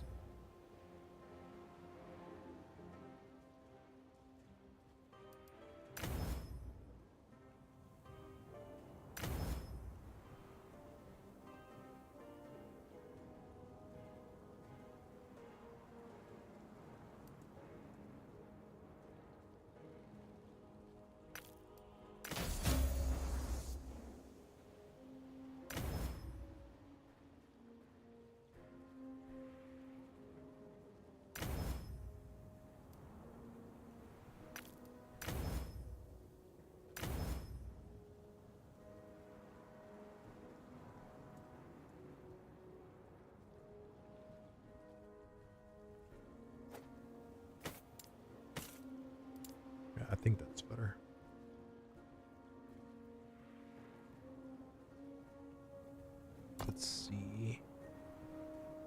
It's a little low.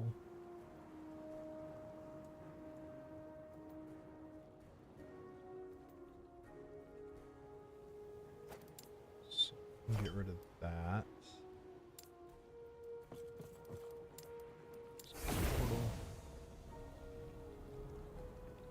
Hmm.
Okay. All right. So lightning resist. Do we want to keep that? Yep. Product. Hold. Yep. Elemental. Yep. Void. Nope. Go with that. Void. Okay.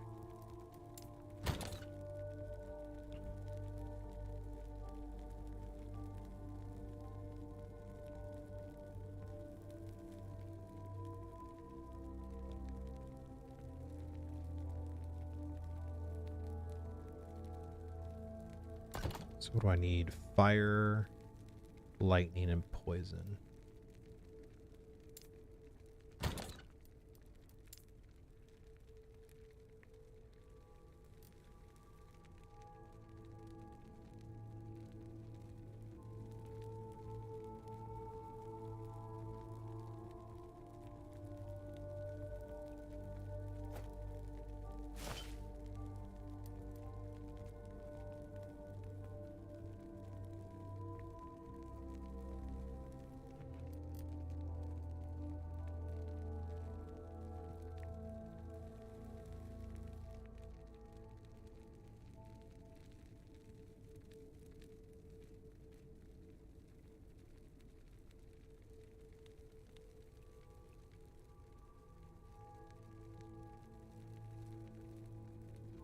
Lightning, damage, damage, damage.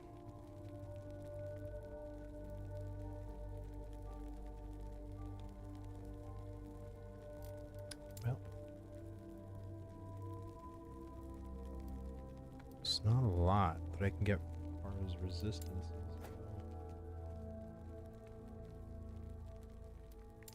go.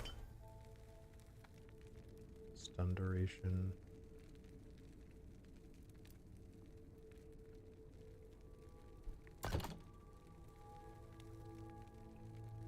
About poison at least.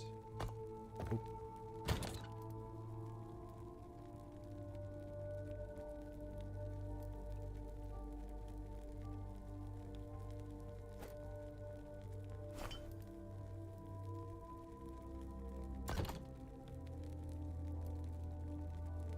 Alright, so I'm just missing lightning.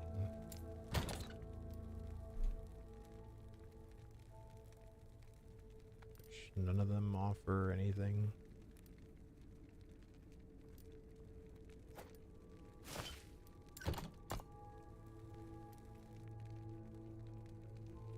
Okay, so elemental will increase my lightning.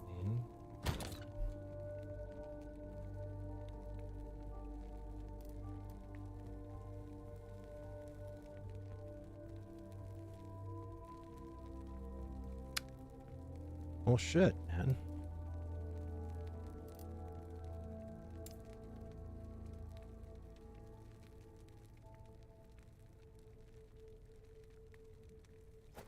Well, might as well put damage over time.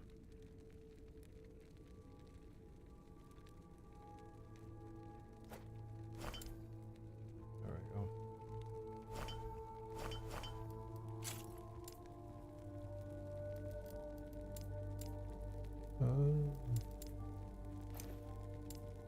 Here.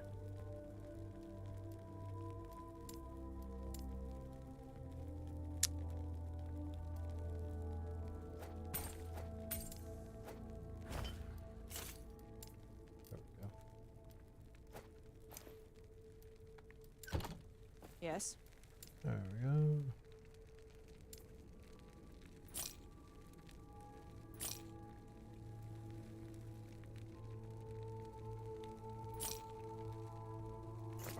Gonna Take keep care. that. All right, let's do that. Wait, is this Lagan?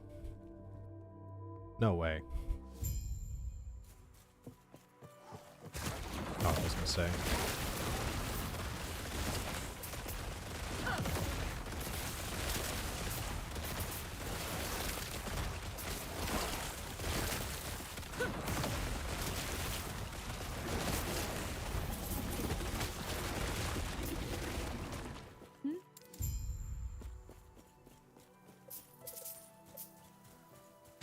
All right.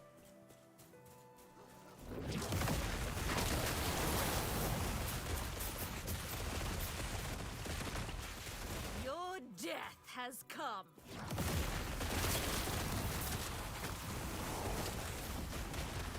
Hello.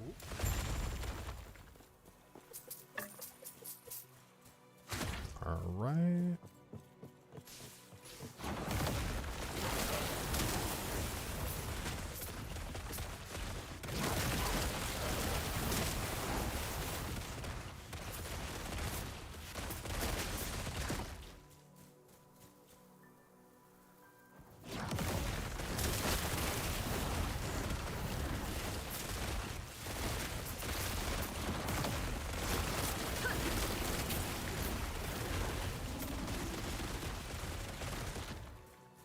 Yes? Easy peasy. Death will not take me.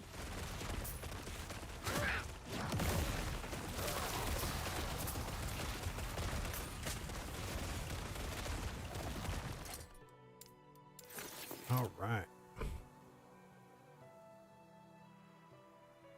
Oh, wow. 99 mana regen. The implicits are fantastic. Holy shit. Cast speed is really good. Damage over time is really good. Like, hold on. Let me put suffix. Oh. Wait. I don't have any more hopes? That's unfortunate.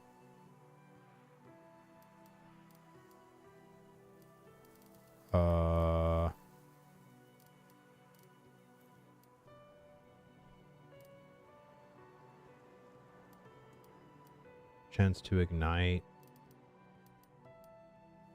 Health on kill.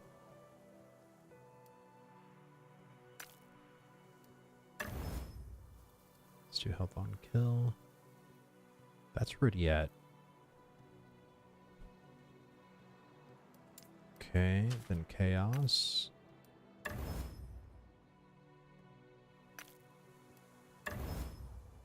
Chance to chill on hit.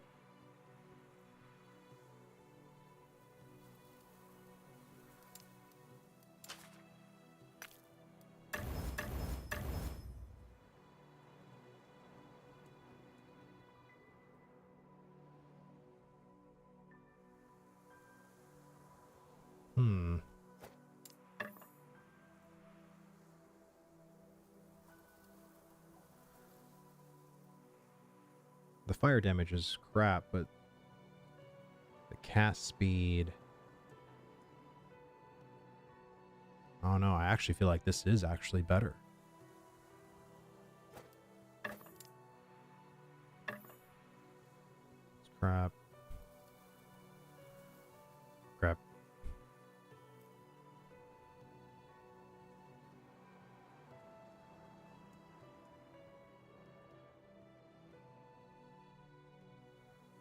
That's really good. Necrotic and then poison.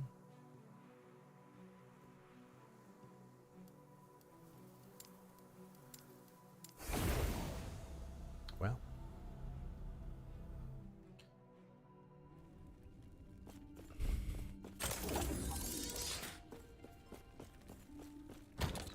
Alright. Keep this one over here.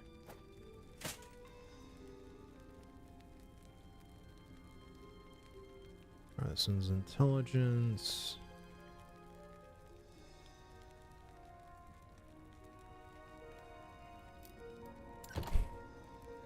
Yes?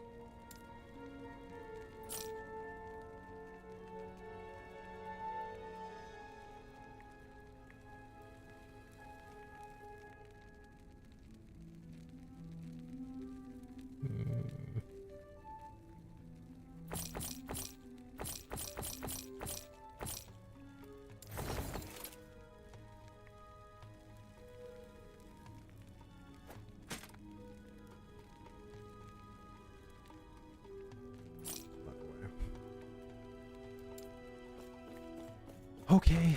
Yeah, let's get those in a unique. That'll be good.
Oh wow. That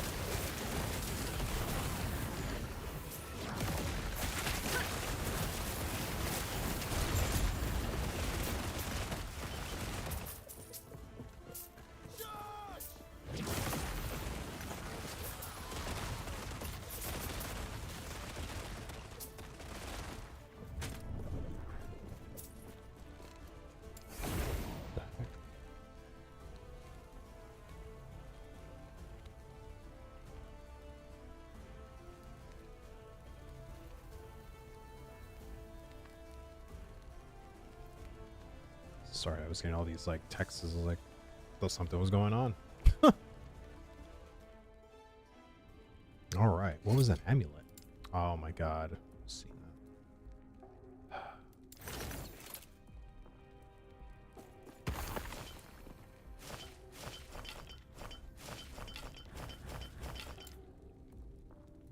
Oh wow, these are like the big ones. Oh look, lightning resist.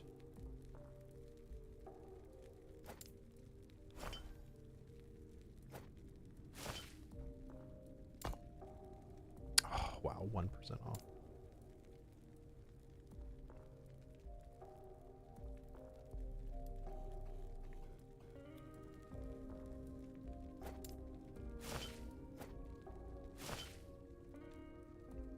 There we go. Now everything is at 75.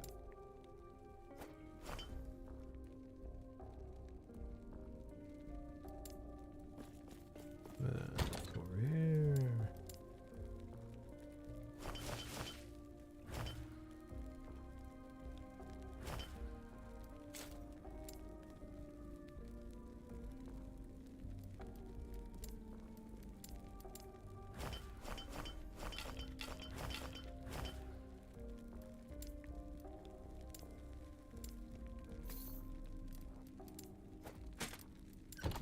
Yes.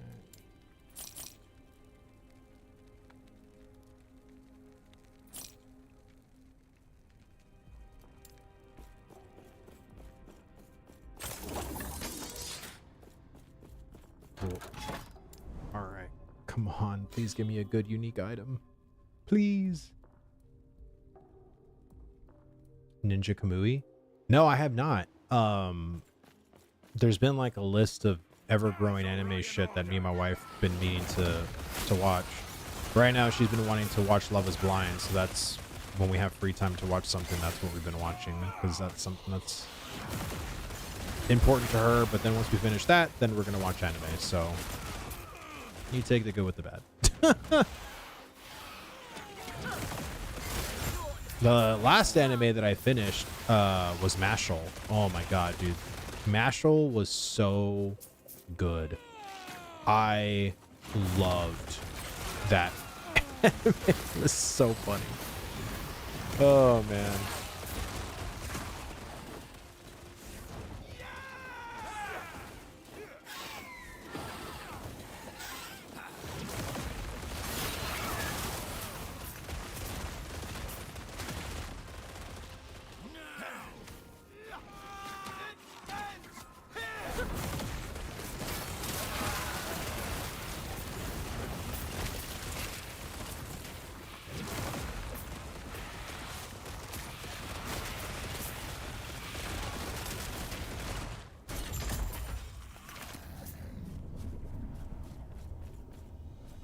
Well, that was easy.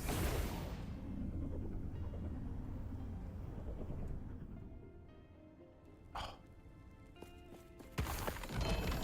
my boots and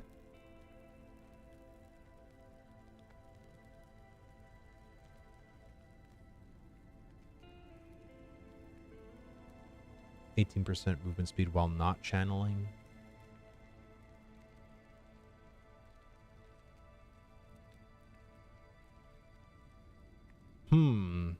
And I do channel with my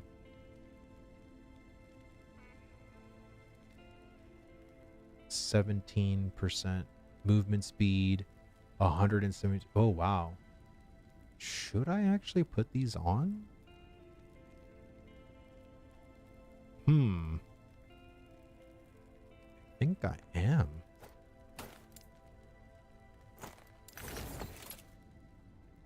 Screw it, let's try it.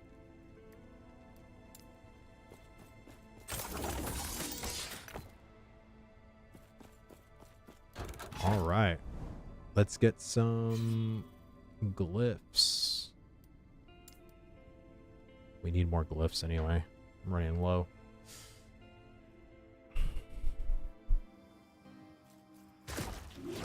Oh wow, is this the boss? No way. Oh, I was gonna say, it's like, that's lucky.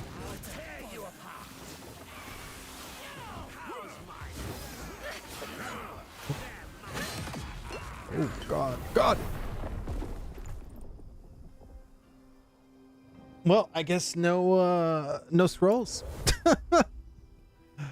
Golly.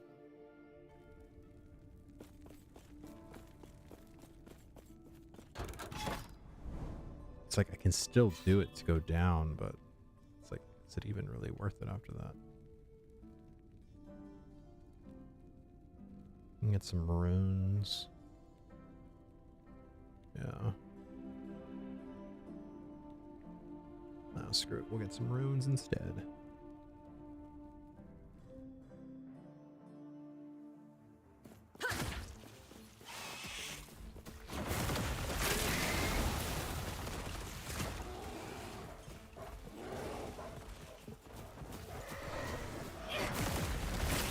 It's so weird because certain types of mobs, like, don't have that much of a threat, and then some that just pop off, like even with max cap resistances, it's like, holy shit.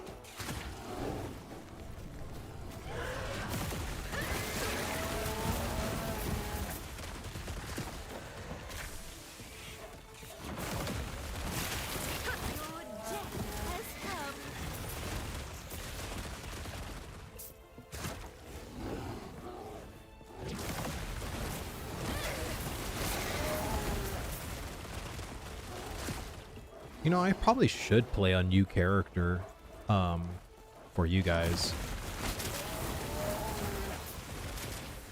So you guys can see the, like, from the, I wouldn't say this is like the end game, but I mean it kind of is. Like doing the whole monolith system is basically the end game of this game.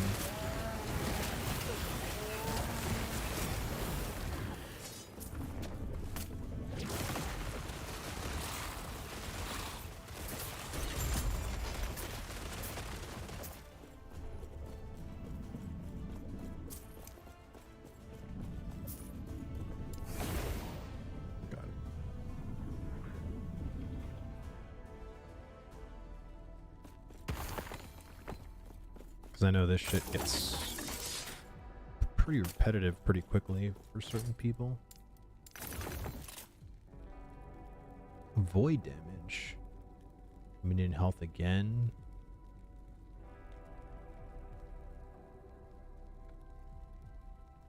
Just started an Acolyte and have been looking at Necro or Warlock. So I'm leaning more and more towards Warlock, seeing the nukes they just casually lob around. Honestly, dude, I've played both.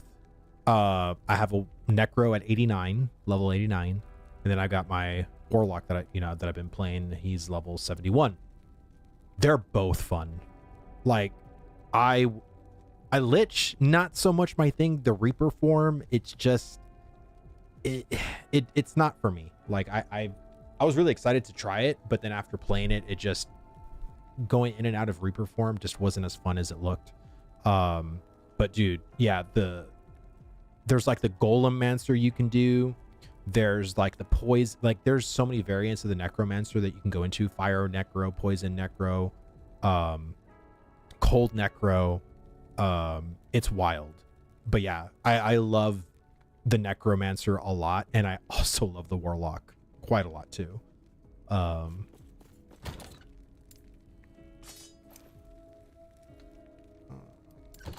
Yes. Is this game better than Diablo 4? Demon Hunter 1, all I will say is 100%. Yes, this game is hands down better than Diablo 4.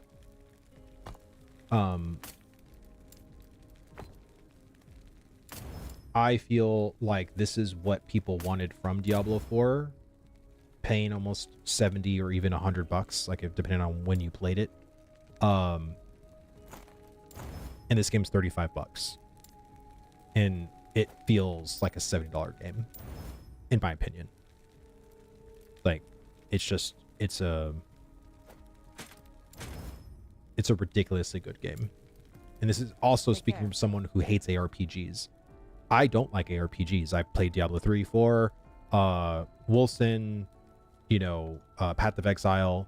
None of those games really caught me. Path of Exile probably did the most, but I love experimentation in these kinds of games, and I was literally able to experiment way more freely in this game, because if I don't like something, then I can change it.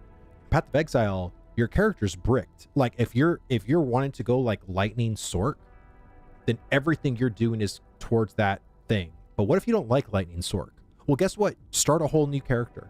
Like, that's what you do in Path of Exile. You don't need to do that in this game. Like, this game, in my opinion, respects your time way more than Path of Exile. Path of Exile, in my opinion, is meant for that hardcore ARPG person that knows what they're getting into, knows, the dynamics of the game very well. So, I don't like it either. I just played Diablo 4 for the story, not the grinding. Yeah, honestly, the story in Diablo 4 wasn't even worth $70. You could have literally saw the story for Diablo 4 on YouTube for free. If you want a better story, go watch the cinematic storytelling of Diablo 2. That was pretty freaking cool. But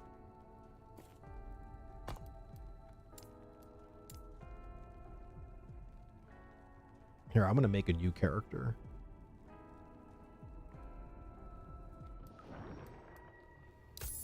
Offline. Create new offline character. think I'm playing on the cycle. So. Whew. I wish the Sork was better in this game. I don't like the sorcerer in this game at all.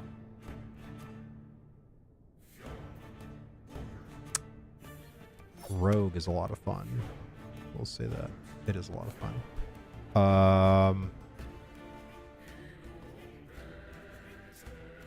I don't know, for some reason I want to play the Acolyte again and just go more Necro.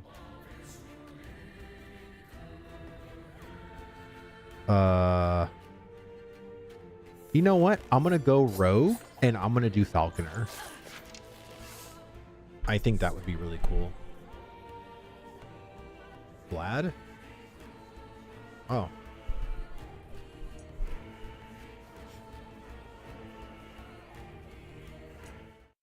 All right. In the beginning, there was darkness.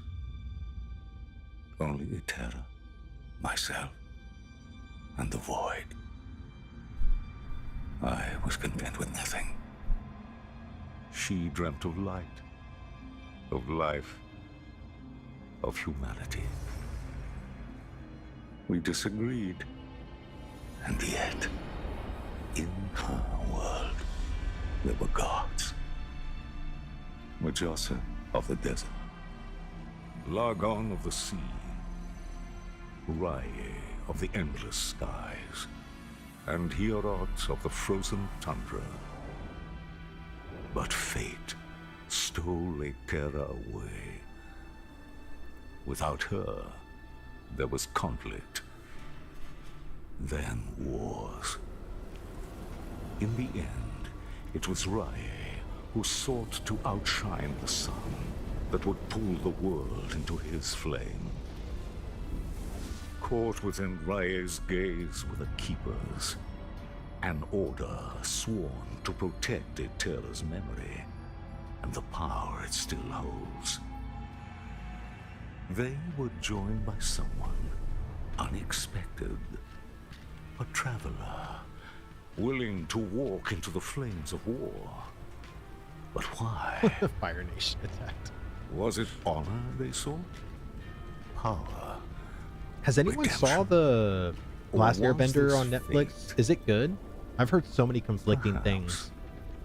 But no story is quite that simple. This is also coming from someone who's never seen the cartoon.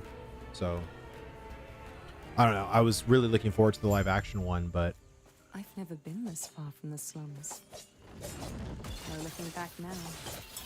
oh, that's a new spell. I don't remember that on the road.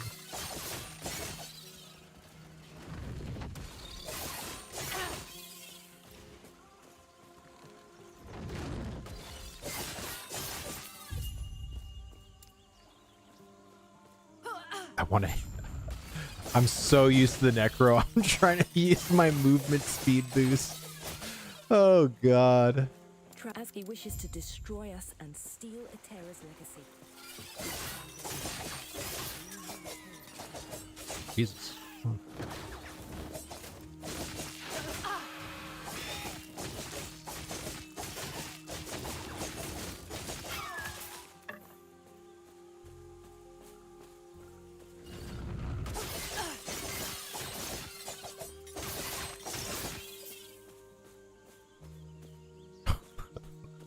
I can't hit the. God, that's when you know you've been playing one character for too long. Jesus.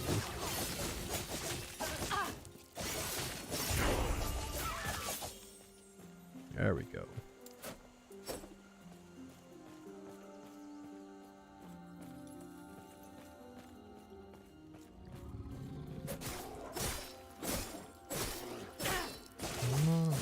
I think that's faster, to be honest.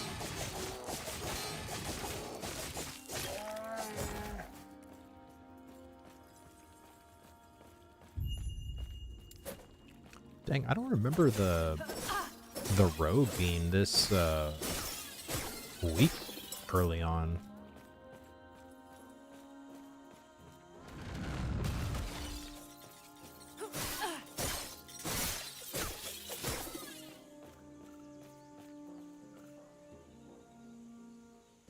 Watched the first episode so far, and well, maybe we gave the movie too much hate. All things considered. Holy shit, is it that bad? I don't know. I just saw literally today Lionsgate started work on a live action Naruto movie. And it really bummed me out because I love Naruto. I really do. I think that anime is amazing. And you can't give that storyline justice in a 2-hour setting. You just can't. Like, so why even do it? Like, it makes me so frustrated because it's like, you know, I am a huge advocate for wanting more live action anime adaptations. But, oh, shift. Yay, I get a movement skill. Oh, yes. But I just feel like, you know, and this is why I was actually really excited for The Last Airbender being a show, like an actual serialized show and not a movie, because there's so much source material that a show leans better having an hour-long episode with like 10 episodes or something like that is 10 hours in that universe of character growth and, you know, not really like cutting out storyline or whatever, being able to properly tell the story in a way that's meaningful and faithful to the people that love that series.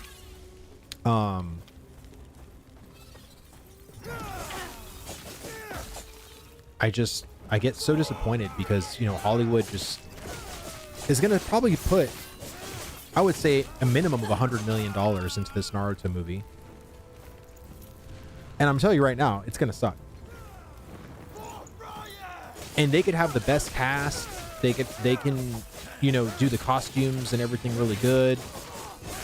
But again, it's going to piss off so many people because they're probably going to have to go and do like a whole unique story, or they're just not going to be able to tell a story that is similar to the anime. And I just find that to be so unfortunate.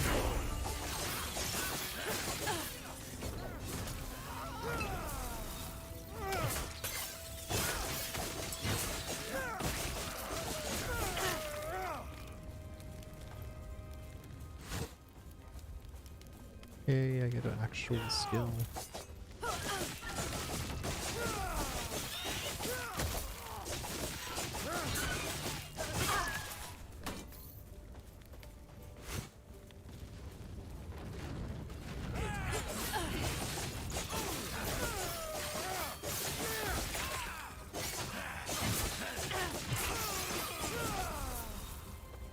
Where'd you learn to fight?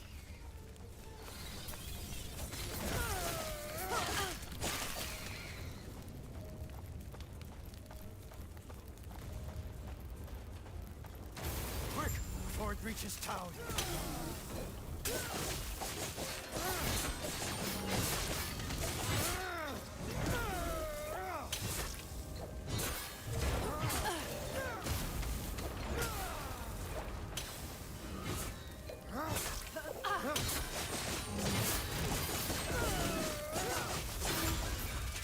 Well done. We're almost there. I'll see you ahead.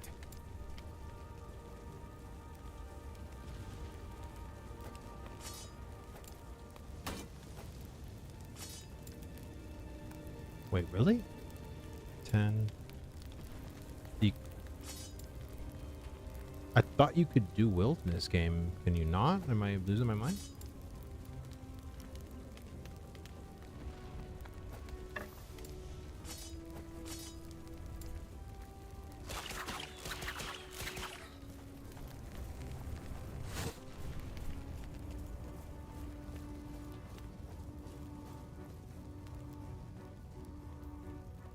Dual wielding is a passive skill. It's not awful. I just like that they're given the time to tell the story and not just cram it all into a 2-hour movie. but the acting is very mixed. Well, I guess that makes me feel, you know, sort of excited. And again, that's what happens when you give like oxygen to storylines that need it, right? Like, again, there's only so much you can do in a 2-hour setting. Speaking of, I must head there now. And especially with anime, and when they're trying to make it into a movie, they're not wanting to go into like a 3-hour movie. Like, that's not what they want to do, you know?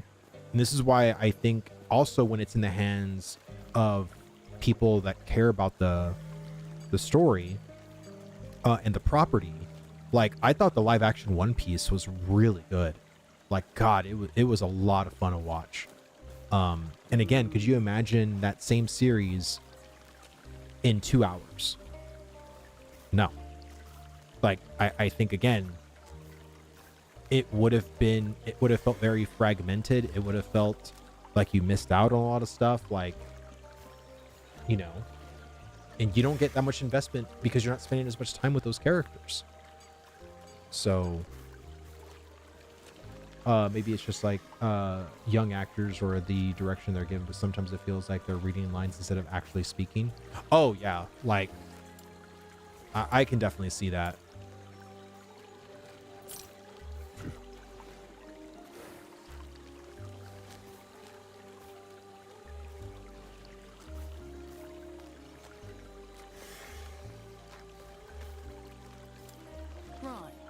Let me see. Is there anything I can wear? I can put that on. No, it doesn't really do anything. Oh, I can put this on.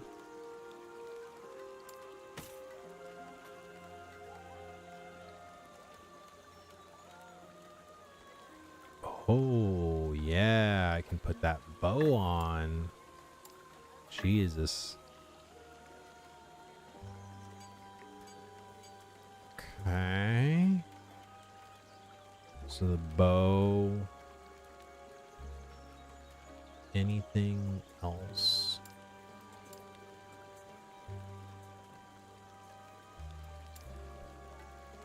Anything here?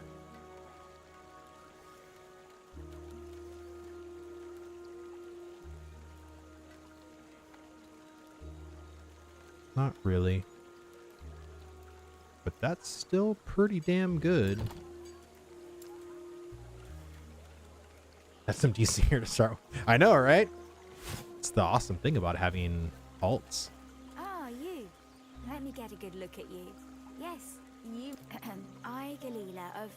Wait, what? Ah, you must be familiar with the science of fortune telling as well.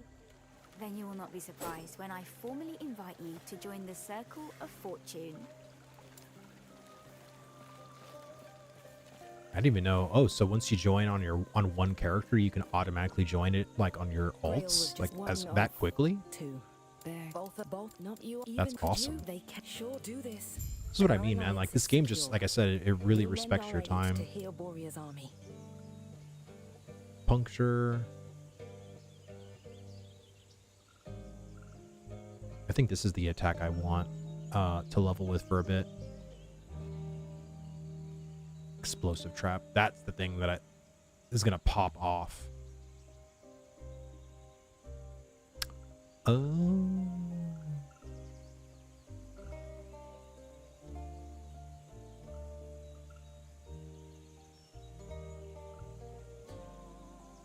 I'll put flurry in there for now.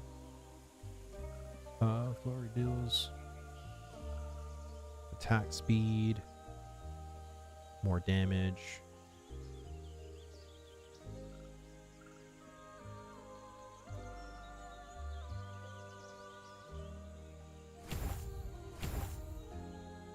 You have increased attack speed for each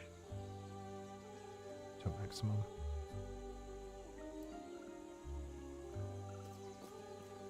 All right. Up until I get puncture, that's going to be the thing for me to get. Oh, yeah.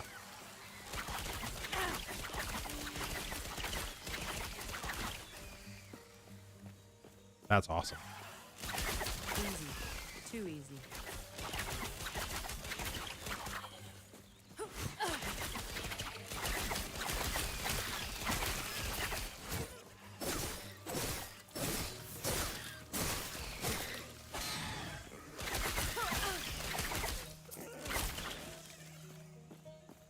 Yeah, it's very single target-ish, but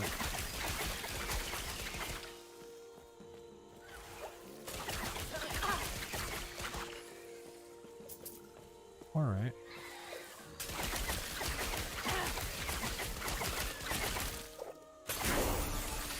There we go.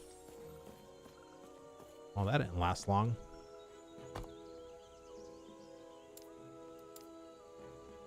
Remove skill. Wait.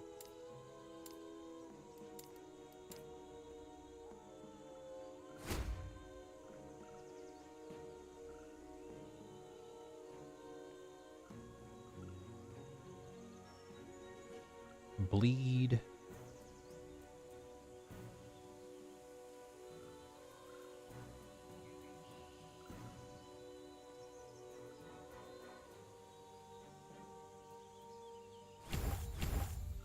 Let's go this way.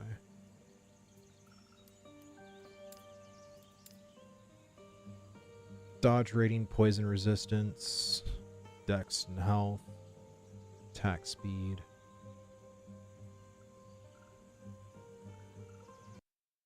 What's going on, Flanker? How you doing, man?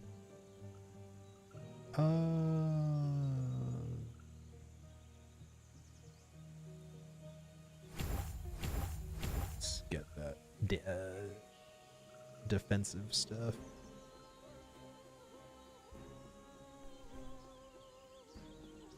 Twin blade. There we go.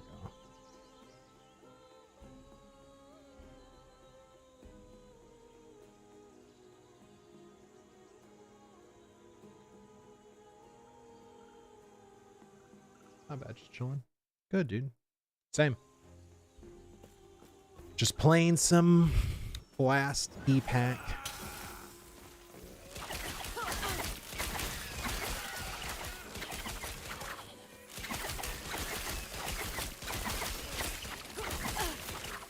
Oh, what am I doing? Should be using puncture. Oh,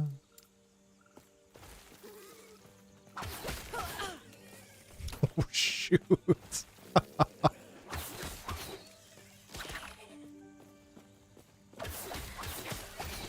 Yeah. Just puncturing them up. 10 health. 6 fire resist.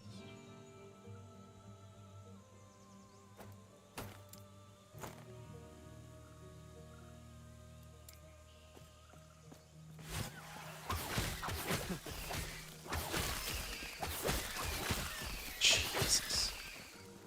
That's so ridiculous. This is my first time using a bow, because when I played the rogue the first time, I did not use the bow. I used daggers. But since I'm going falconer, I know I'm going to use the bow on the falconer, so figured might as well start using it.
Oh, I forgot about quivers.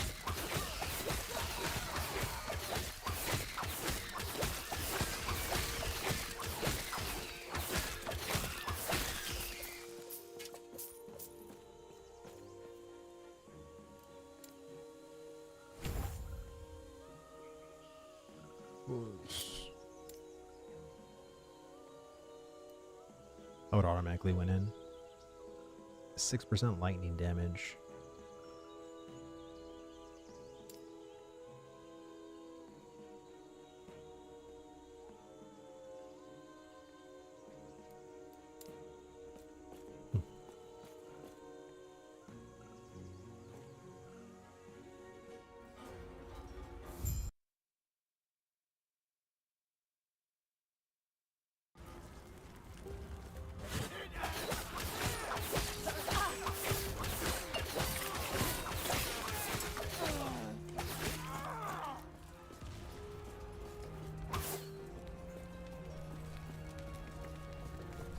I will say that the rogue doesn't feel as powerful as the acolyte does in the early game. And maybe it's probably because of minions. But that's because I got legendary crap on.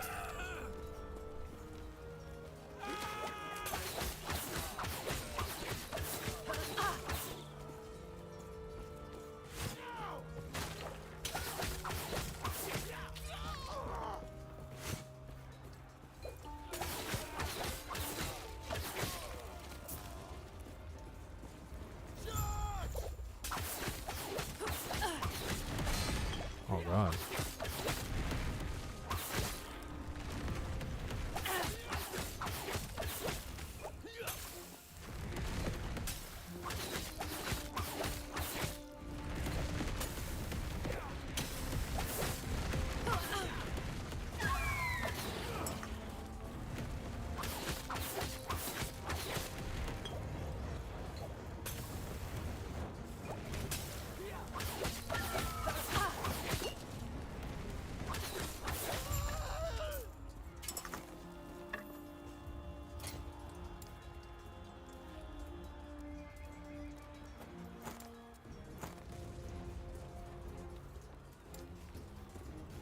There we go, I guess.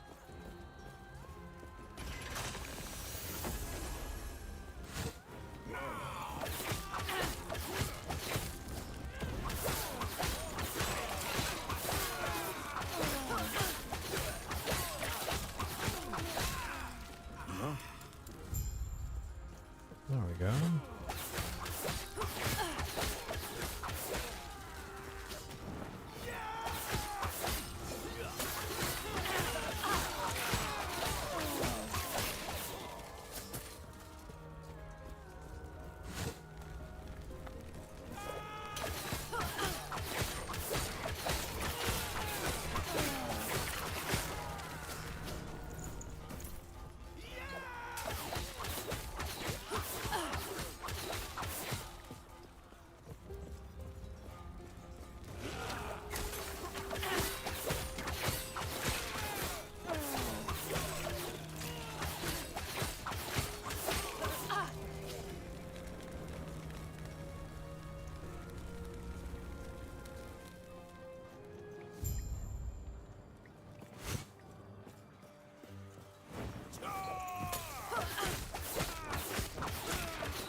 Cinder Strike.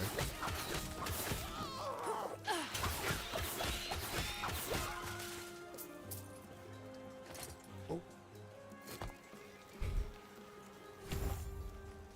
Smoke bomb.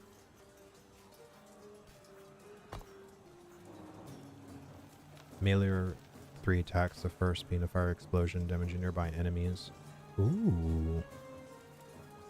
And it's fire. Maybe I should go with that.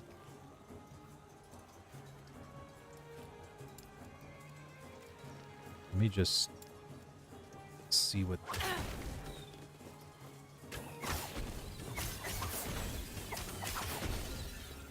Ooh. And because I have a fire bow, like, this actually might be the better play.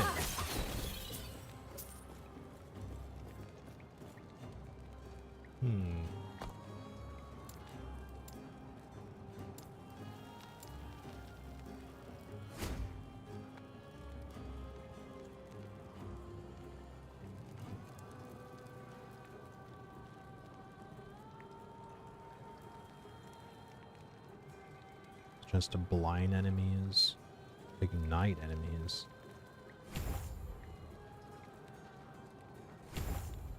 Let's do those. Burning daggers. Ooh. Oh, that's gonna be cool. All right, let's do it. Wow. Yeah, I like the AoE component already.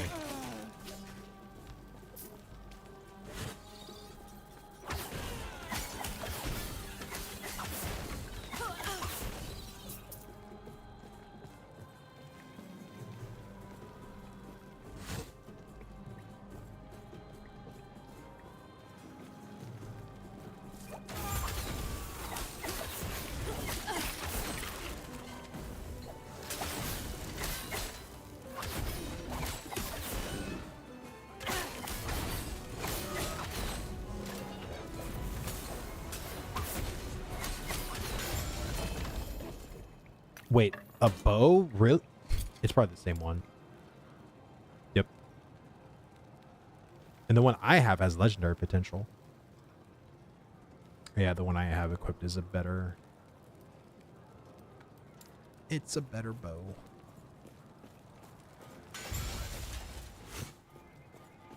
How weird.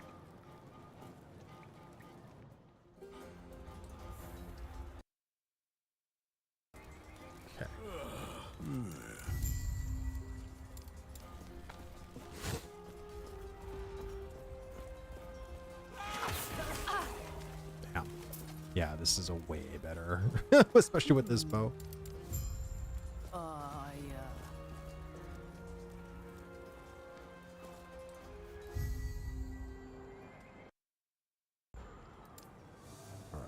It's not what I wanted to do.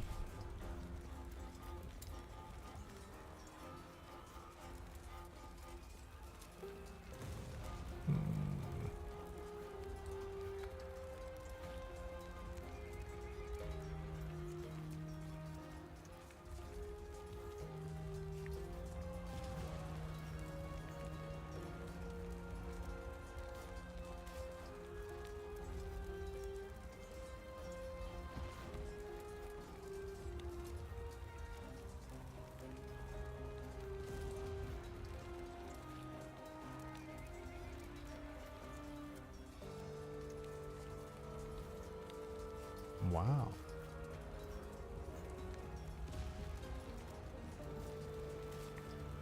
I mean, I guess I can... Resistances are just so important. Like, I probably want to max this out. Go 8. And then probably go up here.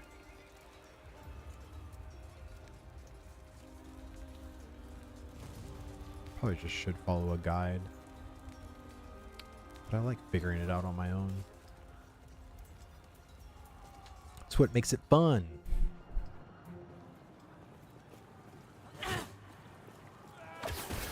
Jesus.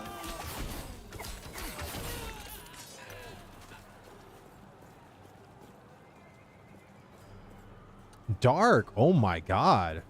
What is going on? Yes, I'm finally playing a game. How have you been, man? It's been a bit. Oh god.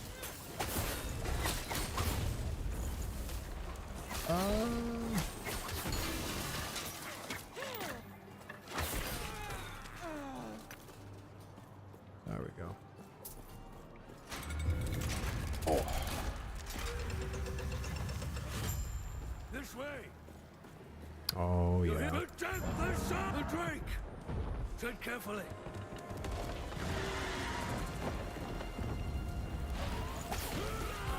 Damn, that attack just hits.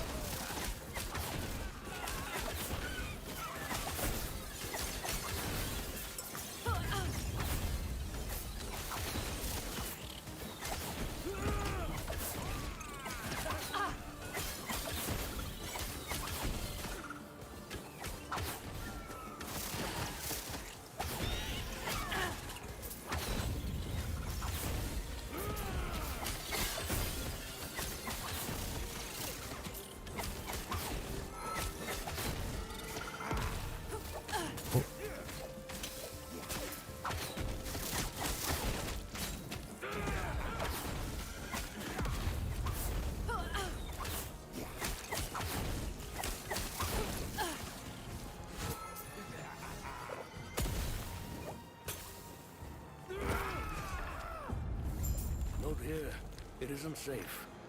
We'll reconvene outside.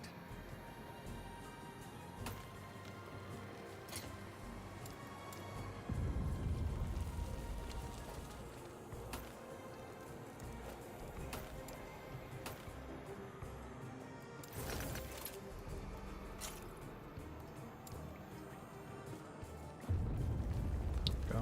Let's put that would you here for a bit. Well, tell you what. Let's get out of here first, and then I'll explain more.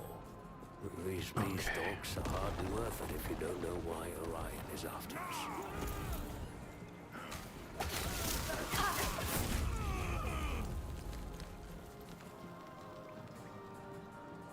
I'm out of the woods, I think. I moved from my house 35 months to a smaller house. New beginning for me. Oh, man. Like, yeah, new beginnings are always rough, man. But they can be pretty amazing. So, that's... I wish you luck, man. Like, you know, I know change is always kind of hard. I remember seeing a Facebook post of you talking about that.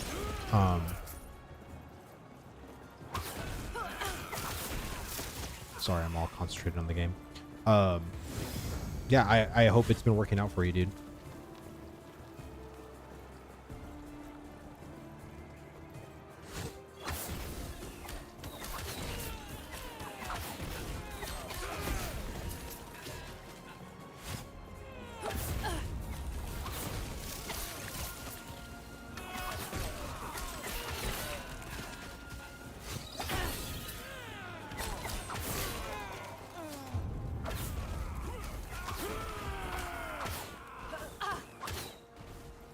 Oh my god.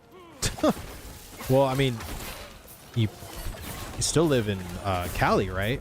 I would assume that buying a house in California isn't exactly a cheap thing to do. I mean, buying a house anywhere right now is not a cheap thing to do. Yeah. For California, man, it's a lot, dude.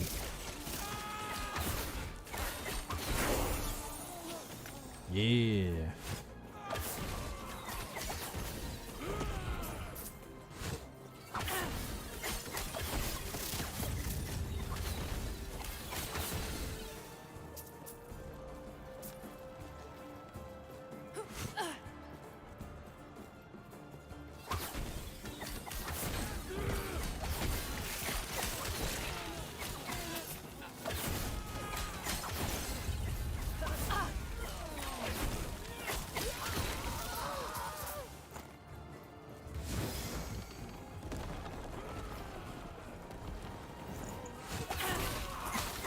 Easy. Too easy.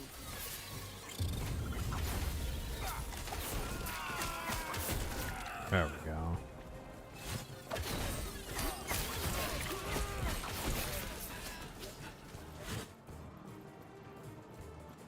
It'd be cool if explosions can actually explode off of each other. It'd be great.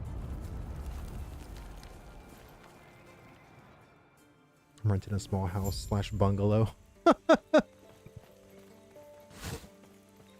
As long as you're happy, man. It's all that matters. Are you still playing WoW? Dude, I haven't played retail I'm sure you have questions, since like but the let very me first check patch of to make sure Dragonflight, Epoch's and safe. I don't think I'll ever go back, to be honest. Good. No.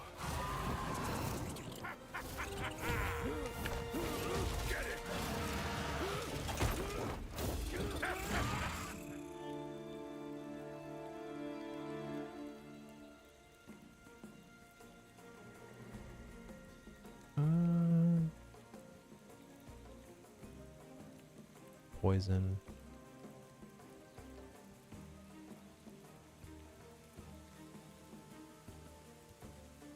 It's like I'm debating like what route I want to go. Let me see. I have increased attack speed. Blind.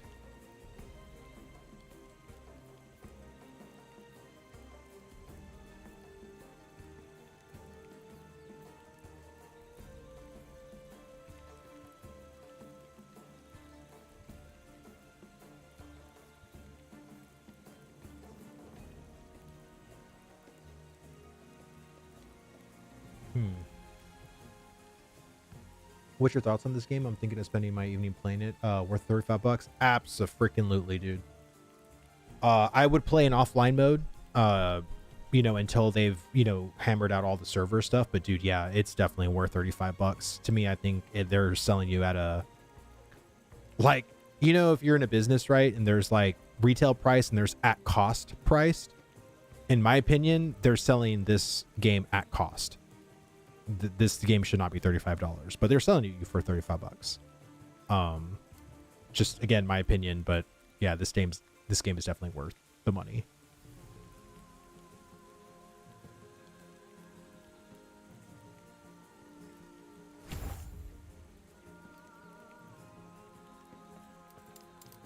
I think you'd like it 100%.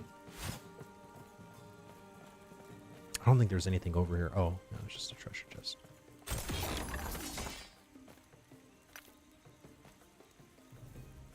Okay.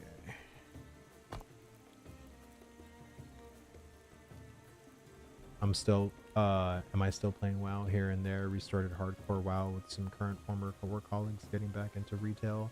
It's going to be a while before I can do anything raiding before. Time schedule won't match up to Neo's raid time for sure. Yeah, I don't know, like I'm just sort of done with like raiding. I don't know. I feel like I've done it for so long. It's like, it's just, I feel like my mindset just isn't in it anymore. I don't know. It's like the only way I can really describe it to people.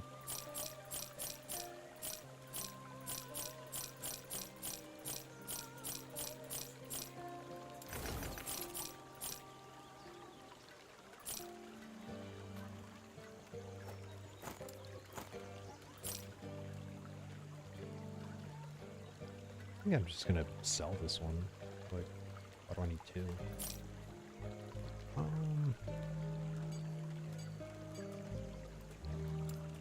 Check to see if there's anything. Sometimes these legendaries, man, you can just... Ah, there we go.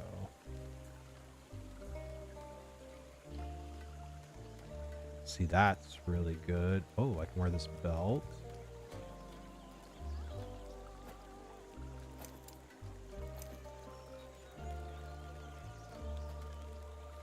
Oh my god, yes. Fire it up.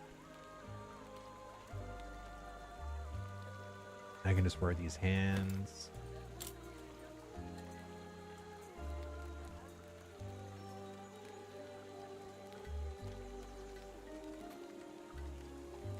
On spell hit? Yeah, sure. Why not? Minions. Increase elemental damage. Well, fire is elemental, so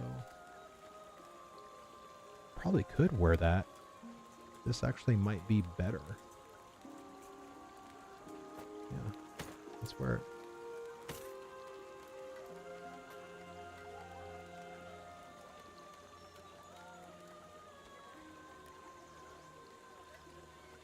Oh, dexterity skills.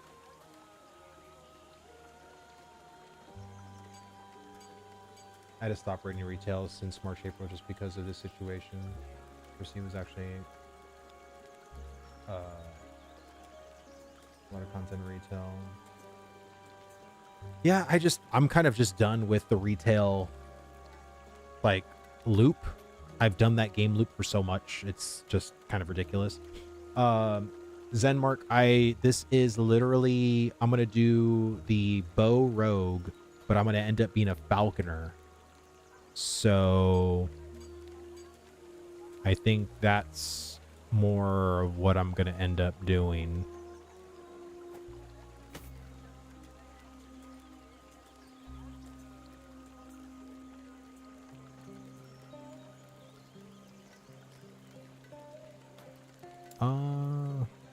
Let's see. I really don't think there's anything else I can put on, but I think I'm okay now.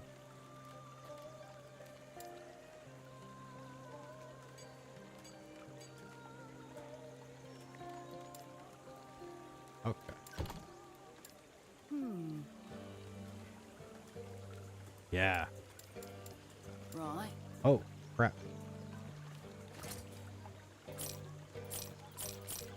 Okay.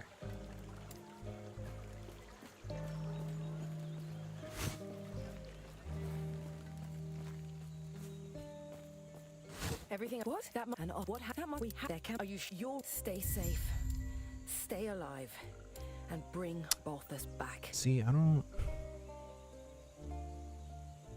You take less time while moving, but it's like I stop and go a lot. Like, I don't know. Let me just look up a falconer build. Just go to max roll. Cause I'm like all this debating. Rogue, leveling, falconer.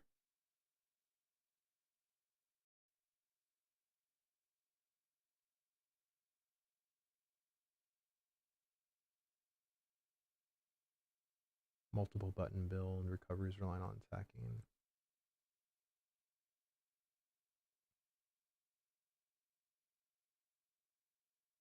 For single target and clear, spam puncture. In dangerous situations, use decoy to taunt monsters. Use shift to move quickly through chapters. So I guess puncture is still the thing to do.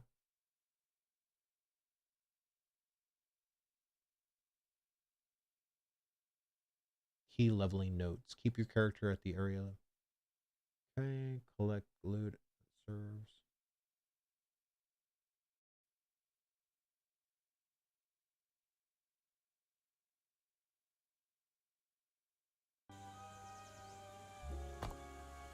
All right.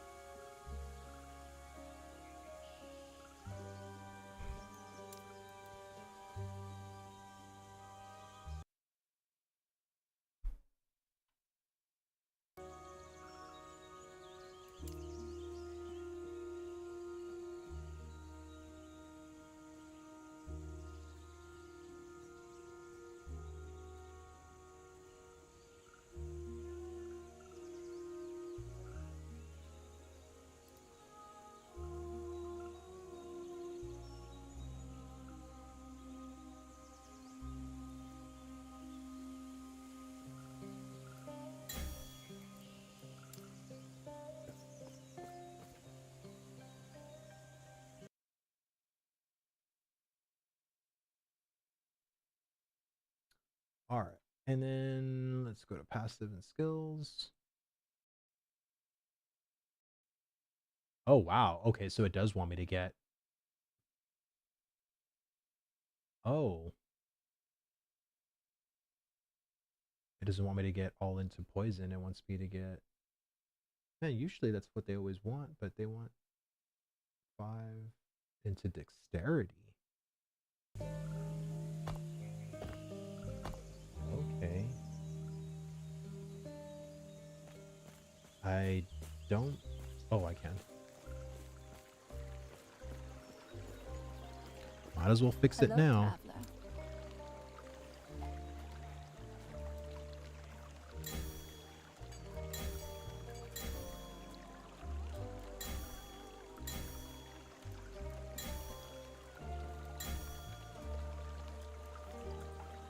Do not dwell on regrets.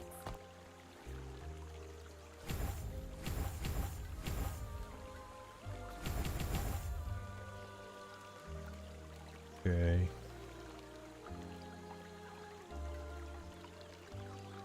Oh, okay. So it's literally nothing on this side of the tree. I just get 8 in here, 5 points in here, 1 point here, 1 point there, 5 into there, which that kind of makes sense. And then the rest go all into Falconer. Oh, Falconer, and then like 8 points into Marksman.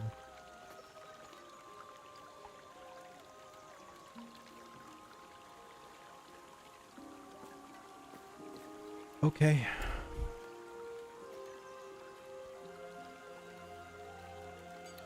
I'll just put puncture in.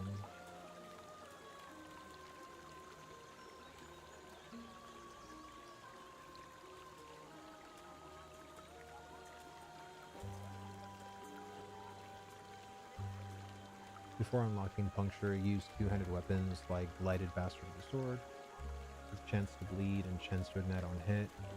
After that, use bow.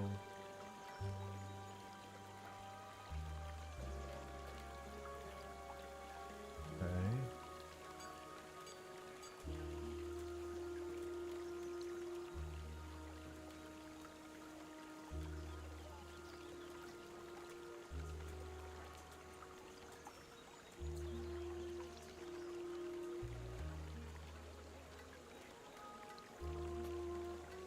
So you still have to use puncture even with explosive shot.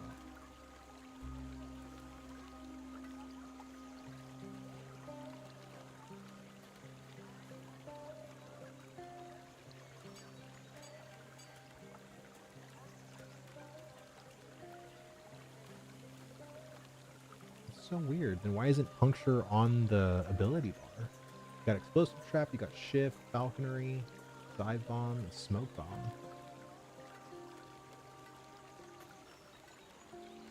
So confusing.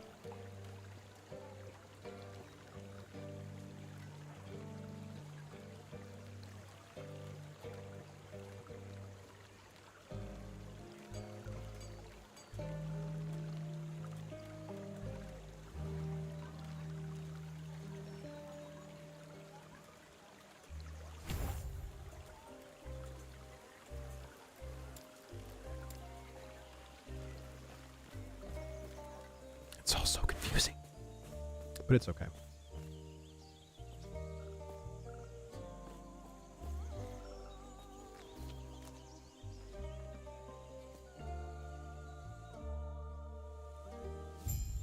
Just want to try some different abilities.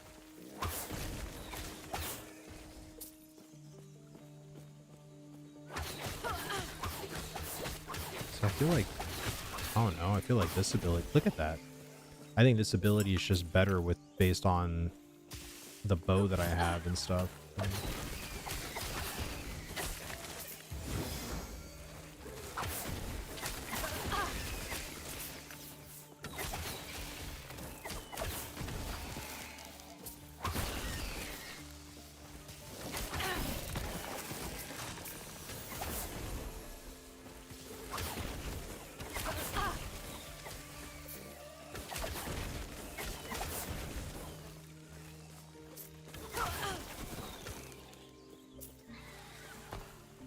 Oh, 1 second, guys. Oh.